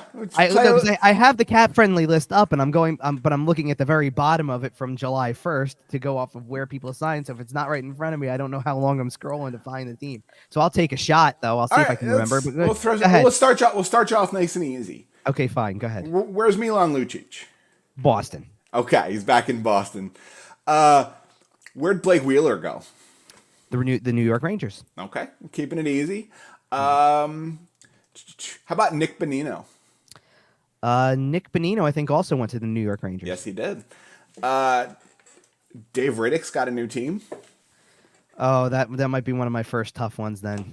L.A.? Correct. There you go. How about Tyson Jost? Left the Colorado Avalanche. Well, he left Buffalo. He got waived and then claimed, but he got waived by Colorado, claimed by Buffalo. Duh. I believe, he ended up all over the place. Well, he's in Buffalo. He re-signed in Buffalo. Oh, is that what it is? He's in Buffalo. Okay, there you go. Say if he got claimed by Buffalo, I forgot about that, but he re-signed there. So after being bought out by the Vancouver Canucks, where did Oliver Ekman-Larsson sign? Oliver Ekman-Larsson signed with the Florida Panthers. That's a good signing for them. I think that's an interesting one for them. I see the fit for sure. Yeah. They did also sign, because they love Flyers backup goalies. They did also sign Anthony Stolarz. Correct. Which I think is hilarious. By the way, then do you want me to steal your thunder on one of them then? Because I also know that former Flyer goalie Alex Lyon, who was playing for the Florida Panthers, is now on the Detroit Red Wings. Yep. So is another former Flyer.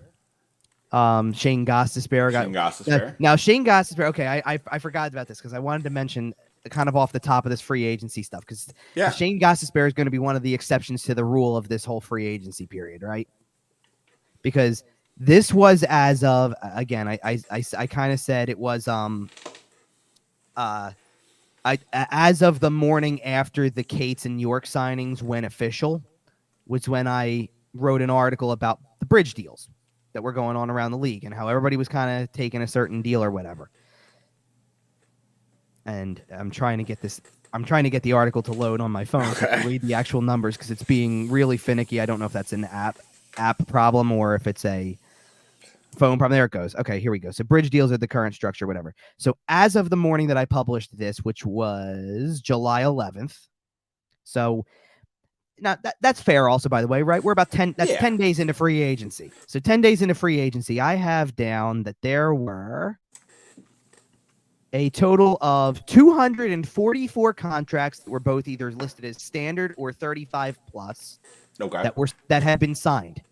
Of the 244, only 27, and this includes Shane Gostisbehere, had signed for 3 years or more. Okay. Let's talk about another contract that's 3 years or more. One of the weirdest contracts on free agency day. Who signed Miles Wood? Oh, Miles Wood, Colorado, I believe. Yeah, 6 years, 2.5 per. I got to tell you, by the way, I really do like the fit for Colorado, though. I think the fit is really good. Some skill, some grit. He'll fit into their middle six beautifully. All right. How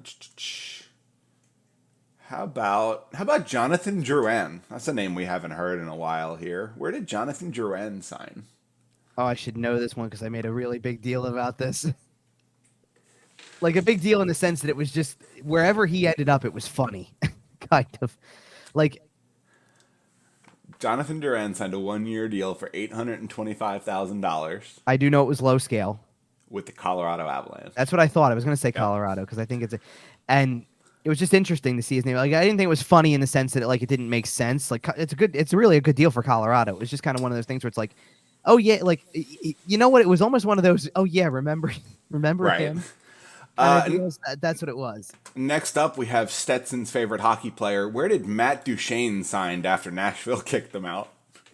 Matt Duchene, by the way, I know the answer, and I really like this deal for this team, by the way. It's Dallas. It was 1 year, $3 million. I think it's a really good deal. I think that's such a good deal for them. I just think it's hilarious that Nashville was like, hey, Matt, we're done. Thanks. And he went, all right, well, where else can I wear a cowboy hat? Dallas. Okay. Okay. I mean, that's he absolutely called them. Am I right? Like, there's no way Dallas picked up the phone first. Sure, I guess. I don't know. I'm sorry. Wait, I'm sorry. Because we all know he picked Nashville as a culture pick. Like he wanted to go to Nashville because it's Nashville.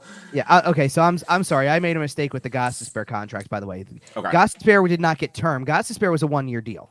Oh, right. Okay. But here was the rarity of it. So at the time, those 244 contracts I'm talking about. Yeah. Only 52 players signed for more than $2 million. Wow. 31 for $3 million. 16 for $4 million, and Shane Gostisbehere was one of the 16. Wow. At the time. $4.125 million. That was what it was. It wasn't that it was a term deal. It was the money of it because nobody was signing for $4 million on free agency day. Nobody. How about term and money? This deal is 6 years, 4.5 per. Who signed Ryan Graves? Oh, the Ryan Graves contract. Which I think is a terrible contract. Like, he's So you 28 years old, signed a 6-year deal at 4.5 per. Terrible contract. Ryan Graves is fine, but 6 years? Yeah, I don't know anybody who is signing a 6-year contract right now. I mean, The Pittsburgh Penguins. okay, Kyle I'm actually, Dubas. okay. Because here's well, hang on. I should change. I want to change this back to everybody. No, it still applies no matter what. So it doesn't matter. UFA or every player it was eligible for a contract. The number's still the same when I say this. Do you know how many players got 6 years or more? It can't have been more than a handful. 8. It's less. It was exactly a handful. It is 5. Hello, 5. Yes. Wow. And by the way, oh my goodness, this is even funnier. Scott 5 Mayfield total. getting 7 to stay in Long Island. Jeez. Anyway. Well, this is where I was going with this. Do you realize that 5 contracts were 6 years or more, and 3 of them were the Islanders? Yeah, because it turns out Lou Lamoriello loves his guys.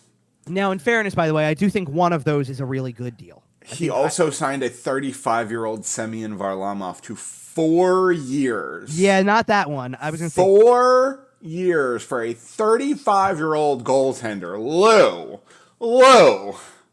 what are you doing? For what it's worth, the contract I was going to was the other goalie contract was a really good one.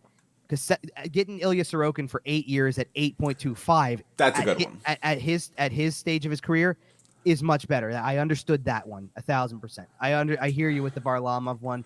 Man, Varlamov's an ugly one. I mean, even Pierre Engvall at 7 years is kind of interesting. I mean, the cap hit's not bad. It's $3 million. That's okay. But like 7-year deals at this point, I mean, that's pretty rough. Crazy stuff. I mean, at this point, like let's put it this way. At this point, by the way, the other 2 contracts that are on the 5 that were 6 years or more, the Graves one and Miles Wood. Yeah. They're the only 2 that were 6 flat. Like the other ones are 7, which means the only team handing out 7-year deals were the Islanders. That was it. Friggin' Islanders, man. There were only 3 more that went 5. By the way, do you want to go with who they are? And one of them's in the same vein as the Ryan Graves one, by the way, because it's one that I didn't get, and it's the same team. Okay. So it's the Pittsburgh Penguins Pittsburgh again. Side, yeah. Tristan Jarry getting 5 at 5.375. I totally didn't get that. I mean, Jarry? I just didn't get the term. This is a guy who, as far as I'm concerned, has been rumored to be on his way out for like 3 years running, and you just committed 5 years to him. I don't get it. I don't get it. All right. By the way, the other 2 that were in the 5, because this is quick stuff, we can do these easily. Another goalie, by the way. You want to take any guesses on who the other goalie was? This is a deal I like, by the way. No, go for it. Jonas Korpisalo getting 5 years at $4 million per with Ottawa. Yeah, that's a solid I really bet like for that. Ottawa. I do like that. And then the other 5-year deal was JT Compher got 5 from Detroit for $5.1 million. I think Korpisalo's got the potential to stand on his head at some point, to get hot and run a team through the playoffs. Like, he could be Craig Anderson for them.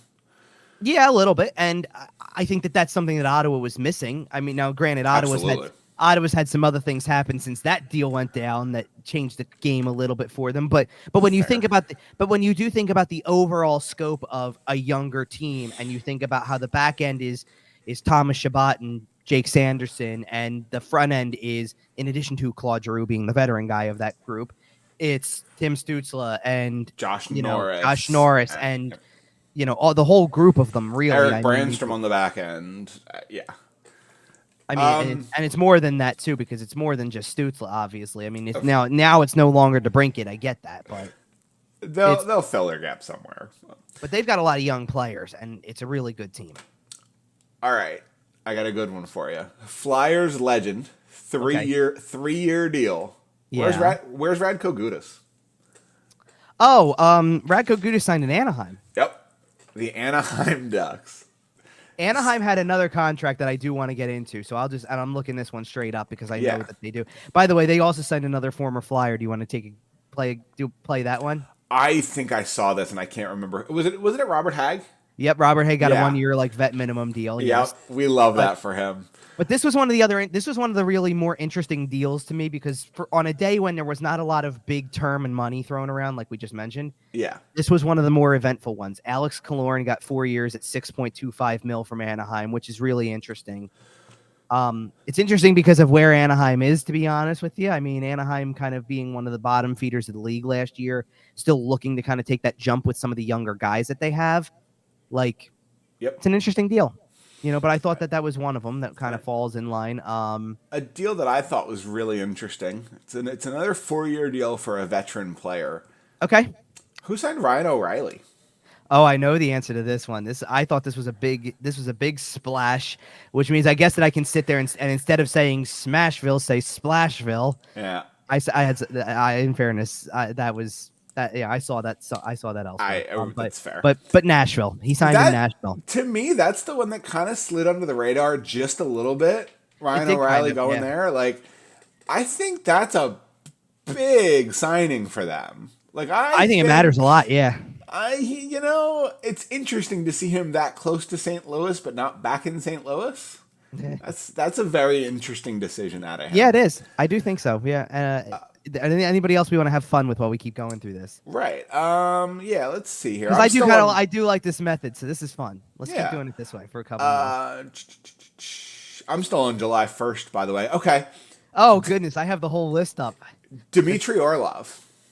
Oh, I know this one as well because we big money deal. Actually, this is a little bit of a cheat in a way because we talked about this on the last show. That's fair. Because it was Carolina 2 years, 7.75, I believe. 7.75. That's a lot of money. That was one of the biggest money deals out there. I mean, to be honest, let's play this game now. I'll narrow down all the contracts that were more than $6 million. Okay, and this one of these doesn't count because it was a contract extension, not a okay. Sorokin was too, by the way. Sorokin wasn't a true free agent. Right, he got 8 years, so they had to have done it before July 1st. Sure. Yeah. So we already so you want to go the money that anybody who's been signed as a UFA that got more than $6 million. We already said Killorn. You just brought up Orlov. We talked about Sorokin, and there's one other player who did, and I think this is very fairly understood because it's a guy who's not going anywhere from the team he plays for. I never would have expected to be, honestly. I don't remember. Because can you see Anze Kopitar playing for anybody else besides LA? No, absolutely not. So him signing at 36 years old for another 2 years at $7 million per. Right. No, just because he signed after free agency opened, like nobody else called him. Like it's not. He was never available. He was never on the market. Sure. Stop. What I'm getting at is there was nearly no $7 million contract. Well, right. That's what I'm saying. Where it was. Let's play this game then. Okay. And I'm looking at a handful that I didn't talk about already. But so Kopitar, Orlov, we mentioned Comfer, Sorokin, Killorn, and Jari all are getting over $5 million as a cap hit. There are 2 more that I didn't mention. Any guesses? Over 5? Yes. And for what it's worth, one of them did sign on July 1st exactly, and the other signed the next day. And one of them was a big enough name that it shouldn't be surprising. Like one of them I can see how it would have slipped under your radar because it's not really it's not really a big deal, and B, it's not with a team that you're going to make a big deal about. Yeah, so which one are you talking about? That's Jason Zucker with Arizona at 1 year at $5.3 million. But the other one was a big deal because everybody was waiting on this, and he got over $5 million, but he was another one who took the short term. It's a 1 year deal. Any guesses who I'm talking about? 1 year, $5.5 million. 1 year, 5.5. Oh, Bertuzzi in Toronto. Correct. Yep. Because everybody was waiting for Bertuzzi, like in a way, like it was a big deal that Bertuzzi hadn't signed after day one, and he finally got his domino.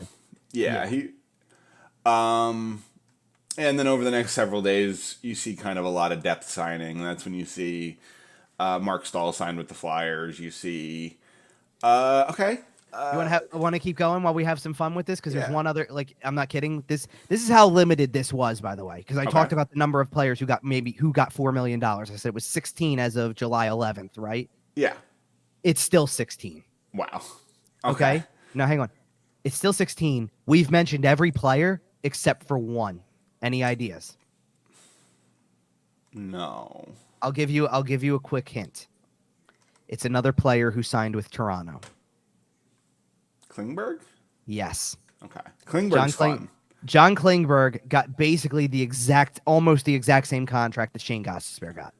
That's hilarious. 1 year, $4.15 million as opposed to $1.25. That was pretty cool. Hop in the DeLorean and go back to 2018. Tell me that Klingberg and Ghost signed for the same number, and then ask me what the number is. Sure. I don't say $3 million. Now, okay, and now I'm done with the guessing game. So, I've dropped the money number down to $3 million, and guess what? According to this is different. So, a little different. Let me see if there's anybody else at $4 million then, because I was just looking at UFAs, so I'm checking to see. Okay, sure. And we already mentioned his name, so I'm not going to make this a big guessing game. Alex DeBrincat getting his contract extension. Yep. At 4 years at $7.875 million in Detroit after getting traded there, which by the way is his hometown team. Yep. So okay, I get that. I did have one more hometown team shout out. Max Domi, 1 year, $3 million in Toronto. That was where I was going, by the way, because I was dropping it to $3 million, and I was looking at everybody, because one of them, by the way, was one of the RFA deals that got done was recently, by the way, was Keandre Miller got a 2-year deal at $3.872 million cap hit, which is, again, a super solid deal. No, but it's a solid deal, but it plays that card, doesn't it? Yep. Bridge deal for an RFA. That's a great deal for them.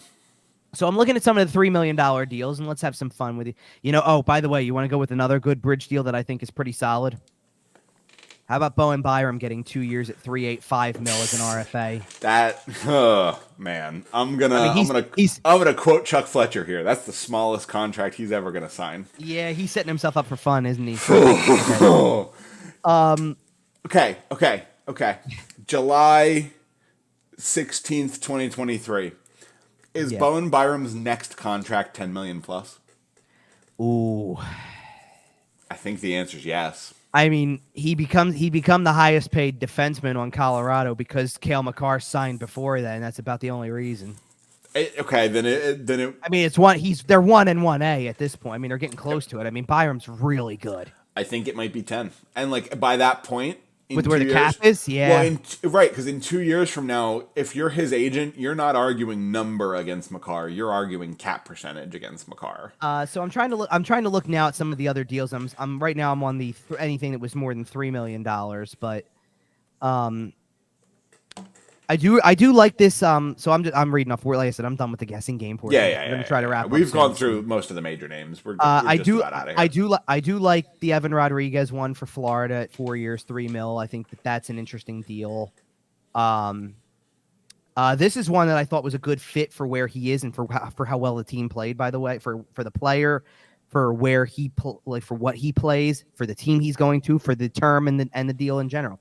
Brian Dumoulin to Seattle for 2 years at $3.15. I really like that fit. I think Seattle doing what they did in the playoffs last year, adding to that back end is good. Absolutely.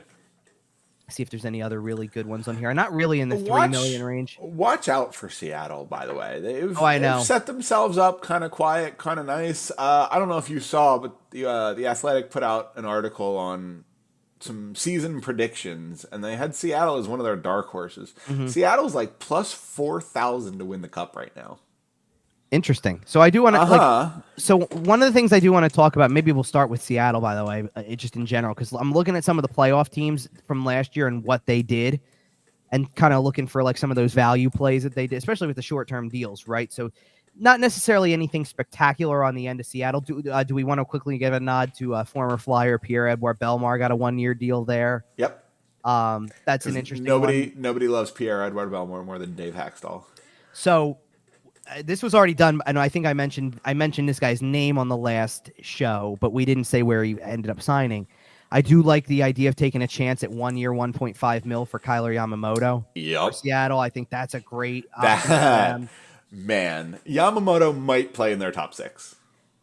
Okay, so yeah, he might. There's a possibility. Who knows? So you already mentioned. If you put him in that top 6 with the skill they have there, so holy crow. So I'm picking playoff teams and going through them really quick and just trying to see if there's anybody we missed. So Toronto, we hit all the big ones. We pretty much we hit Domi, Bertuzzi, and Klingberg. We didn't say one though that I kind of want to touch on because this was kind of an interesting deal to me, and I do mean interesting. Okay. Ryan Reeves getting 3 years at 1.35 mil per. Yes. That's an interesting deal. It seems as though Toronto, and more specifically Brad Treliving, and by Brad Treliving I mean Brendan Shanahan, is tired of being pushed around. A little bit, yeah. Tyler Bertuzzi, Max Domi. Like, what do these players have in common? Like, we talked about it earlier. We talked about it earlier with Travis Konechny. Like, those are both guys that are chirpers. They're going to talk to you. They're going to get in your face. They're going to be in your ear all game. They're going to be trying to get you off your game. Well, They're going to be trying to get you to punch them after the whistle. And by the way, if you wanted any not that it's still a good deal. I'm not saying it's not a good, I'm not saying it's a good deal. But if you wanted any justification as to how Nick Delorier got the 4-year contract that he did, enter Ryan Reeves. Fair. Yeah. Like, seriously, like, if you're looking for, like, but the problem is, team still value the problem is nobody's as good as Ryan Reeves. Ryan Reeves is the only one left out of that grouping who is good enough to make it work. Makes sense. By the way, I looked at a couple other teams. Vegas didn't really do anything specific. Kind of nothing much from Winnipeg either, other than, like, Winnipeg brought back Laurent Brossoit. Well, and Winnipeg is another one of those teams that feels like they're not done. Yeah. Right. All right, we talked about Hellebuck. They did ship Wheeler out, so that team does change a little bit just because of that from the locker room perspective. I hear you there. Let's keep going down in order. I'm going in reverse order, by the way, alphabetically, if you can't tell. Just trying to go through the bottom of the list. Tampa with Connor Sherry is a pretty interesting deal. That kind of fits their mold, doesn't it? Yeah, but they lost some pieces, didn't they? Oh, they lost a lot of pieces. Yeah, they got real serious surgery done on their roster, and they're gonna have to fill it from their organization. That was just one. That was just one I was thinking of. I'm just kind of really quick scrolling through and whipping through each team to kind of see if there's anybody we missed. We've talked about what Carolina's been doing. I know. About them pretty heavily this episode. Oh, and I'm also trying to go through, like, if a big name pops up even on a bad team. Right. Like, it's worth mentioning. Right. There were a couple bet on me deals in Arizona. By the way, so Pittsburgh did a ton, by the way, that we still haven't mentioned. Kyle Dubas has been very busy. So, like, Alex Nedeljkovic signed there as a goalie option. Nola Chari got a 1-year deal, got a 3-year deal there. Nola Chari got 3 years at $2 million. Lars Eller got 2 years at $2.45 million. Well, you know where Nola Chari played his juniors, right? Not off the top of my head, as I'm trying to think of it now. You know who his general manager was in juniors? Was it Kyle Dubas? Sure was. Okay. He was a Sault Ste. Marie Greyhound. Okay, fine. How about this connection then? Because do you remember the game that got Ron Hextall fired? Which time? No, which game was that? For the Flyers? Okay. Yeah. You know who it is. You've said it before. We said it recently. I know what game that was. I can't remember. He had a hat trick. Oh, Andreas Johnsson. Yeah, so Andreas Johnsson signed for 1 year, $800,000 in Pittsburgh. Gee, I wonder why. Who was the GM of the Toronto Maple Leafs at that time? Right. You know, a couple from Ottawa we can go into, because I forgot again. Former Flyer Zach McEwen signed for 3 years in Ottawa at the very base minimum salary, pretty much. So I get it. You know, there was not much else from Ottawa other than that. Did we get on all the Rangers ones? We said. Oh, there's one Ranger we gotta mention.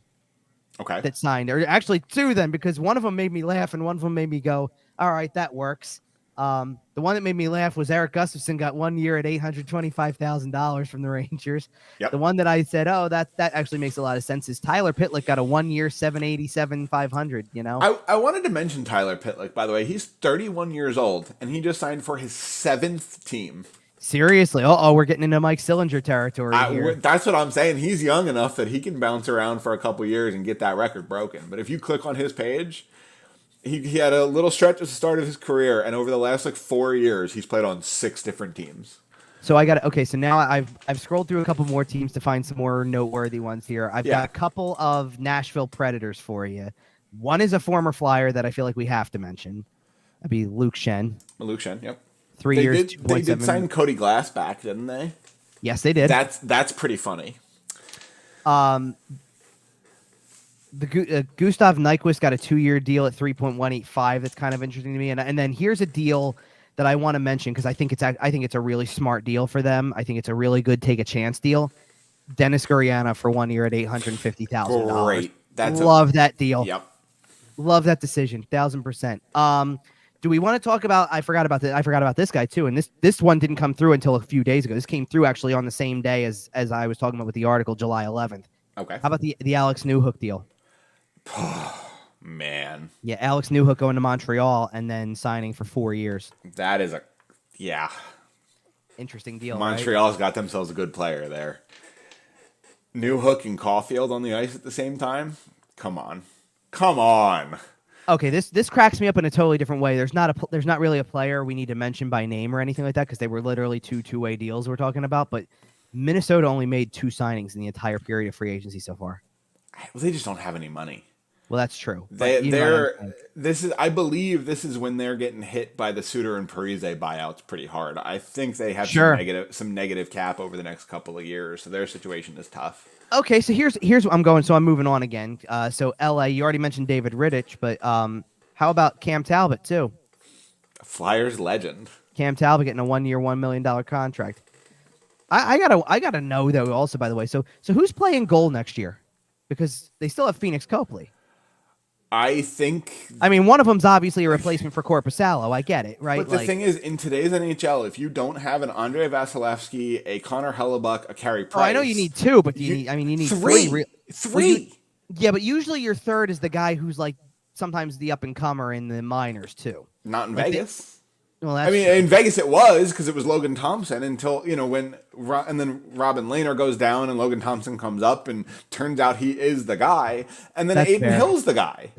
So who was their 4th goalie on the depth chart at one point. So you already mentioned a couple of guys from this team. You already mentioned Stolars and Ekman Larson, and we talked about Evan Rodriguez too with Florida. But there's a couple others I want to bring up because they definitely had a focus on defense. By the way, yes. Because in addition to Ekman Larson, Nico Mikkola, Dmitry Kulikov, Mike Riley, and every one of them, Mikkola got a decent deal at 3 years, $2.5 million, but Kulikov is 1 year, $1 million. So is Mike Riley. Those are good. Wow. Yeah. Are you paying? You're not paying much. Or Mike Riley anything at this point? Yeah, I'm not signing. No, but it's good for either depth. One of them to more than 1 year. No, but it's good for depth, and that's a team that probably looked at the way the playoffs went. Gee, we really could use some depth.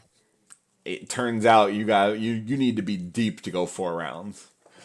But and I guess Ekman Larson kind of replaces Mark Stahl to an extent, and Mikkola kind of comes in and replaces Gudis.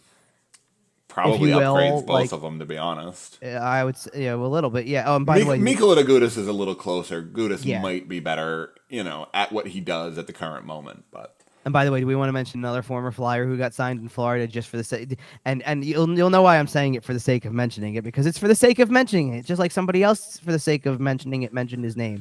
Okay. Anybody want to talk about Jerry Mayhew getting a contract? Good old Gerald. Good for him. Let's see if there's any other ones quick while I go through the rest of the team. I found the Drake Caggiula one in Edmonton interesting. Yeah, I'm not it's really interesting. surprised. I mean, they're not big cap hits. You knew that. Like, it's Edmonton. They don't have a lot of cap space. And how many guys sit around going, yeah, I would take pretty much any contract with Edmonton, or any guy with some skill and some speed. So who goes, man, I would take a contract with Edmonton just in case I get a chance to play with Connor. Now, speaking of players formerly with Edmonton, because this will be a tie-in, because it's one of them at least. Let's talk about Detroit for a second with this, because we already talked about Gostisbehere and stuff like that. But okay. Their offseason is really interesting to me because they gave out some contracts that, we mentioned the Compher one too. And I really like JT Compher. I don't know if he's the same player on Detroit that he was in Colorado because it's a different roster. Klim Kostin got a 2-year deal with Detroit. Justin Hall for 3 years. James Reimer for a year. Daniel. Did they sign Ben Sherratt this offseason? No, last. That was last year? Okay. But Daniel Sprong for a year at $2 million. See, here's the thing. I like that contract in a nutshell. Like 1 year, $2 million for Daniel Sprong. That's a great deal on him. Could be really good for them. But I'm looking at it and I'm I don't know if that team's better based on all those players, the sum of the players, I don't know if it makes them better. Yeah, but I think those guys might end up being more depth than necessarily they appear at first look. Like, if they're expecting Marco Kasper and Elmer Soderblom and some of these guys to kind of take that next step. Yeah. If Simon Edvinsson makes the team and is playing on the roster this year, then one of your defensemen get bumped out, right? Maybe that bumps Jake Wallman out of your lineup. I was gonna say one of the guys I was gonna say isn't Berggren one of those guys too for them? Yes. Who is like, hey, if he jumps, then that's a big deal. Sure, William Wallander. They have Jared McIsaac is there and could make a step at any point. Like they have the kind of, quite frankly, they have the kind of organizational depth I'm hoping that the Flyers get to coming out of their rebuild. Like, I want the Flyers to have this same exact offseason that Stevie Y is having 2 years from now. I get you. Right? I understand it. Where you have your big pieces and you have your guys who you're expecting to step up. Sure. And things are kind of starting to come along. Like, they're starting to come out of their rebuild and just starting to kind of work their way up the Atlantic Division. So let's do a couple quick hitters and we're out of here. Nothing big with Dallas outside of the Duchesne one, like Craig Smith, Sam Steele, a couple quick 1-year deals. That wasn't much. This is a fun one because you realize the only contract at all that Columbus has signed in the last 2 weeks has been the Adam Fantilli entry-level deal. Yep. That's pretty interesting. We touched on a lot of the Colorado guys. Some of these guys are sticking around. We said Druin. I don't really see anybody else for Colorado that we didn't touch on already. Let's not go there. This is an interesting one. Chicago signed Ryan Donato for 2 years, $2 million. I think Chicago signed a bunch of guys that if things work out with Connor Bedard and they actually have a bit of a team, then I think a lot of those guys stay. I think they dump a lot of the depth at the deadline. Well, here's the interesting thing. You're thinking of contracts that were signed a little earlier, perhaps. Like, I think they re-upped Athanasiou, right? Like, that's one of them. I believe so, yeah. So they actually only have signed one contract since free agency opened. It's the Donato one. They still haven't signed Bedard to the entry-level deal yet. We all know that's coming. I know we know it's coming, but you know what I mean. I'm just bringing it up. I think Carolina... As of right now, by the way, Fantilli and Carlson have signed, so... Correct. Out of the top three, it is just Bedard. By the way, did Will Smith sign? I don't believe so. I think he's in college, isn't he? Yeah, that's right. I don't believe he'll be signing. At least this year. No, you know what it is? I think he might have been able to attend the development camp. Probably is what it was. Yeah, you're allowed to attend dev camp, but you can't sign. He looked great in dev camp, though. I'm sure. A lot of the Carolina stuff was re-signings. They brought back Freddie Anderson, Antti Raanta, Jesper Fast. Fast, by the way, at 2 years and $2.4 million is probably a really smart signing for them. Like, he was good in the playoffs last year. Good for them throughout the course of the year. I understand that. I guess the only notable name to bring up is Brendan Lemieux signed there for a 1 year, $800,000, which was like, so that means Tony's going there too, right? Well, that's why a lot of speculation. Bring the podcast back together. I got nothing much from the Calgary side of things. Buffalo signed Eric Johnson, which I found interesting. Okay. Yeah. I mean, Eric Johnson, who had been in Colorado forever. Yes. Staple of that line forever. Okay, this is one team I do want to talk about really fast because we already mentioned a few of the names, but I want to talk about Boston's offseason because Boston went very heavy on the short-term deals. Yes. And got what I would call a lot of value plays, I think. Like, I agree. Like, I loved the Morgan Geekie signing for them. I thought that was a great decision. Like, we all know Bergeron and Krejci are coming back, right? Like, I would be shocked if Bergeron's not back, and I assume that Krejci's going to follow. If y'all thought Boston was just going away that easy after that first round exit. No, and hey, all right, fine. You want to play this card with the Bergeron one, by the way? What did I say when their series ended, when we were doing all the playoff shows? Like, it just felt like it can't end like this, right? That's exactly right. And I think that's what they're saying to themselves. You don't sign Milan Lucic if Patrice Bergeron and David Krejci aren't coming back. Like, it feels like Chicago Blackhawks getting the band back together. Right. Trading for Brendan Saad for the 100th time. Now we did. Yeah, exactly. And a lot of these veteran guys too, like to bring in James Van Riemsdyk, to bring back Lucic, to bring in Kevin Shattenkirk on a 1 year deal. Like, the boys are back. They all qualify in the same way. Now they made some others that are different that I think will be good for depth. Jesper Boquist is a good pickup for 1 year at $775,000 for depth. Do we want to mention this guy really quick? Also, Patrick Brown, former Flyer. Yeah. Now that one makes a ton of sense, by the way, because where did he play? Kid. Right. Yeah. Where did he play college hockey? Say it. Come on. Now I do want to mention. Normally, you would think why would we be talking about this team in a free agency thing? But this is actually pretty noteworthy because I don't know if you've seen this or not, so I do want to mention it. Arizona made a few like low risk and like Arizona is dangerously approaching, looking like they might be an NHL team this year. Because let's mention the names that I do want to count because we mentioned Zucker already, and I want to throw in Troy Stetcher, Alex Kerfoot, Nick Bukestad, Travis Dermott, and Zach Sanford all kind of qualify as like that's like a line and a half of real NHL players. Right. Now, I do want to mention another player. This is the reason why I'm bringing it up, because I do want to mention another player who had a very strange saga go on that was in the news league-wide. That was Alex Galchenyuk. Alex Galchenyuk, who yep. Now, let me try to make sure I remember the timeline of this correctly. Signed on July 1st. Well, hold on a minute. Alex Galchenyuk got traded to Nashville in the whose deal was it that I'm thinking of? You know what it was? It was there was the deal. It was the deal with Colorado. It preceded the one with Hayes, where it was a salary dump. I know the one you're talking about, but I can't remember the details. Ryan Johansson. Okay, right. That's what it was. So Alex Galchenyuk's rights went to Nashville. Nashville says, we're not signing you. So now he ends up in the free agency pool, and he signs on July 1st with Arizona. Yep. And then apparently, well, let's not say apparently. Let's start with what we know for fact, which is 11 days later or less than 2 weeks later, was being bought out for purposes of contract termination. By the way, for the purposes of termination. Right. The contract was 1 year, $775,000. Right, it was a minimum deal. Right, so it's not like it was a big deal or anything like that. Apparently, he was arrested for what was a hit and run and all of this type of stuff, and allegedly said some pretty awful things. Right. Was threatening, made horrific comments, things like that. Resisted arrest, I believe, was part of the report as well. Like allegedly death threats and racial slurs. Bad, right? Bad. Right, resisting. So that saga's over with at that point. Like they've his career might be done. I think it is at this point. At the very minimum, I hope he gets the help that he needs. Sure, of course, because that is not a person who is rational. But otherwise, everything else qualifies. Everything else was done. That's it. No more. There's nothing else to really talk about with that. It is what it is. And oh, by the way, I guess really quick, we should mention from a free agency standpoint, there are a handful of names out there that don't have homes.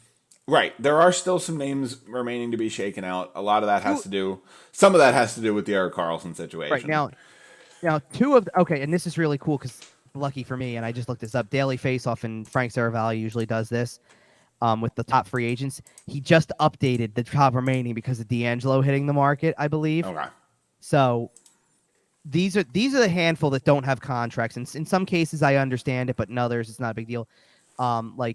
Like Jonathan Toews, we kind of think that we know where this one's going, so he's still available. He might be done. Phil Kessel is still a free agent, and I wonder where the thought process there is. He just won a Stanley Cup, even though he wasn't actively playing in the games. Yep. He just won a Stanley Cup and is 35 and has a lot of mileage. Maybe that happens. How about Paul Stastny at 37? You wonder. Yep. But there's other guys who are younger who you're like, why hasn't this happened? Dennis Malgin and Thomas Nosek are two that kind of come to mind. I think Matt Dumba is kind of waiting on the Erik Karlsson saga. Probably a little bit. It appears as though he has a deal in place with Arizona, but he hasn't signed it kind of just in case. Let's see. Vladimir Tarasenko. Well, Tarasenko's the big one. I was kind of going to round out with that. Oh, okay. Noah Gregor and Pia Suter are still available. Tomas Tatar is still available. Jesse Puljujarvi, Ethan Bear, Max Comtois. Some quality names. Now, Comtois, there's a caveat. I think I saw because he was on the Hockey Canada team. So there enough. You go. He ain't signing anywhere. Right. That's probably why they're waiting. I've seen a lot of stuff. Patrick Kane's still a free agent, and I've seen a lot of stuff that Kane's going to wait until he's closer to being healthy because the injuries wore him down so much he's not even going to sign right away. Patrick Kane strikes me as the point where he's at his career where he's going to sign in January. He could. Somebody. I mean, so you're kind of you're playing who's earned it if not Patrick Kane? Like I'm not, You're playing the Justin Williams card then. Absolutely. Okay. And at this stage of his career, he can pick anywhere he wants. Just come in. He's got more money than God. He can sign for $1 million somewhere at the deadline. But sure. All right. So that's everybody. So I was gonna say, I think it's time to wrap us up here. We've been is. going for a very long time. We don't cross the 2-hour threshold very often, but all right, that'll do it for today's show. You can find us on all your social medias: Facebook, Instagram, etc., etc., etc. I assume Twitter still exists where you live, but who knows? Follow us at YWT Podcast. Follow Kevin at Kevin_Durso. Kevin, you on Threads yet? I am. Okay. You want to throw that out there too? Sure, I'm on Threads. It's the same thing. Kevin_Durso there too? It's the same thing. All right. Kevin_Durso everywhere you go. We're on sportstalkphilly.com. You can find us there too. We're everywhere you find your podcasts. And we'll be back in 2 weeks. We're in our summer schedule now, every 2 weeks until the regular season. I think it's only 4 or 5 shows. So yeah, a couple weeks and then we'll see you. And I'm going to see Fallout Boy tonight.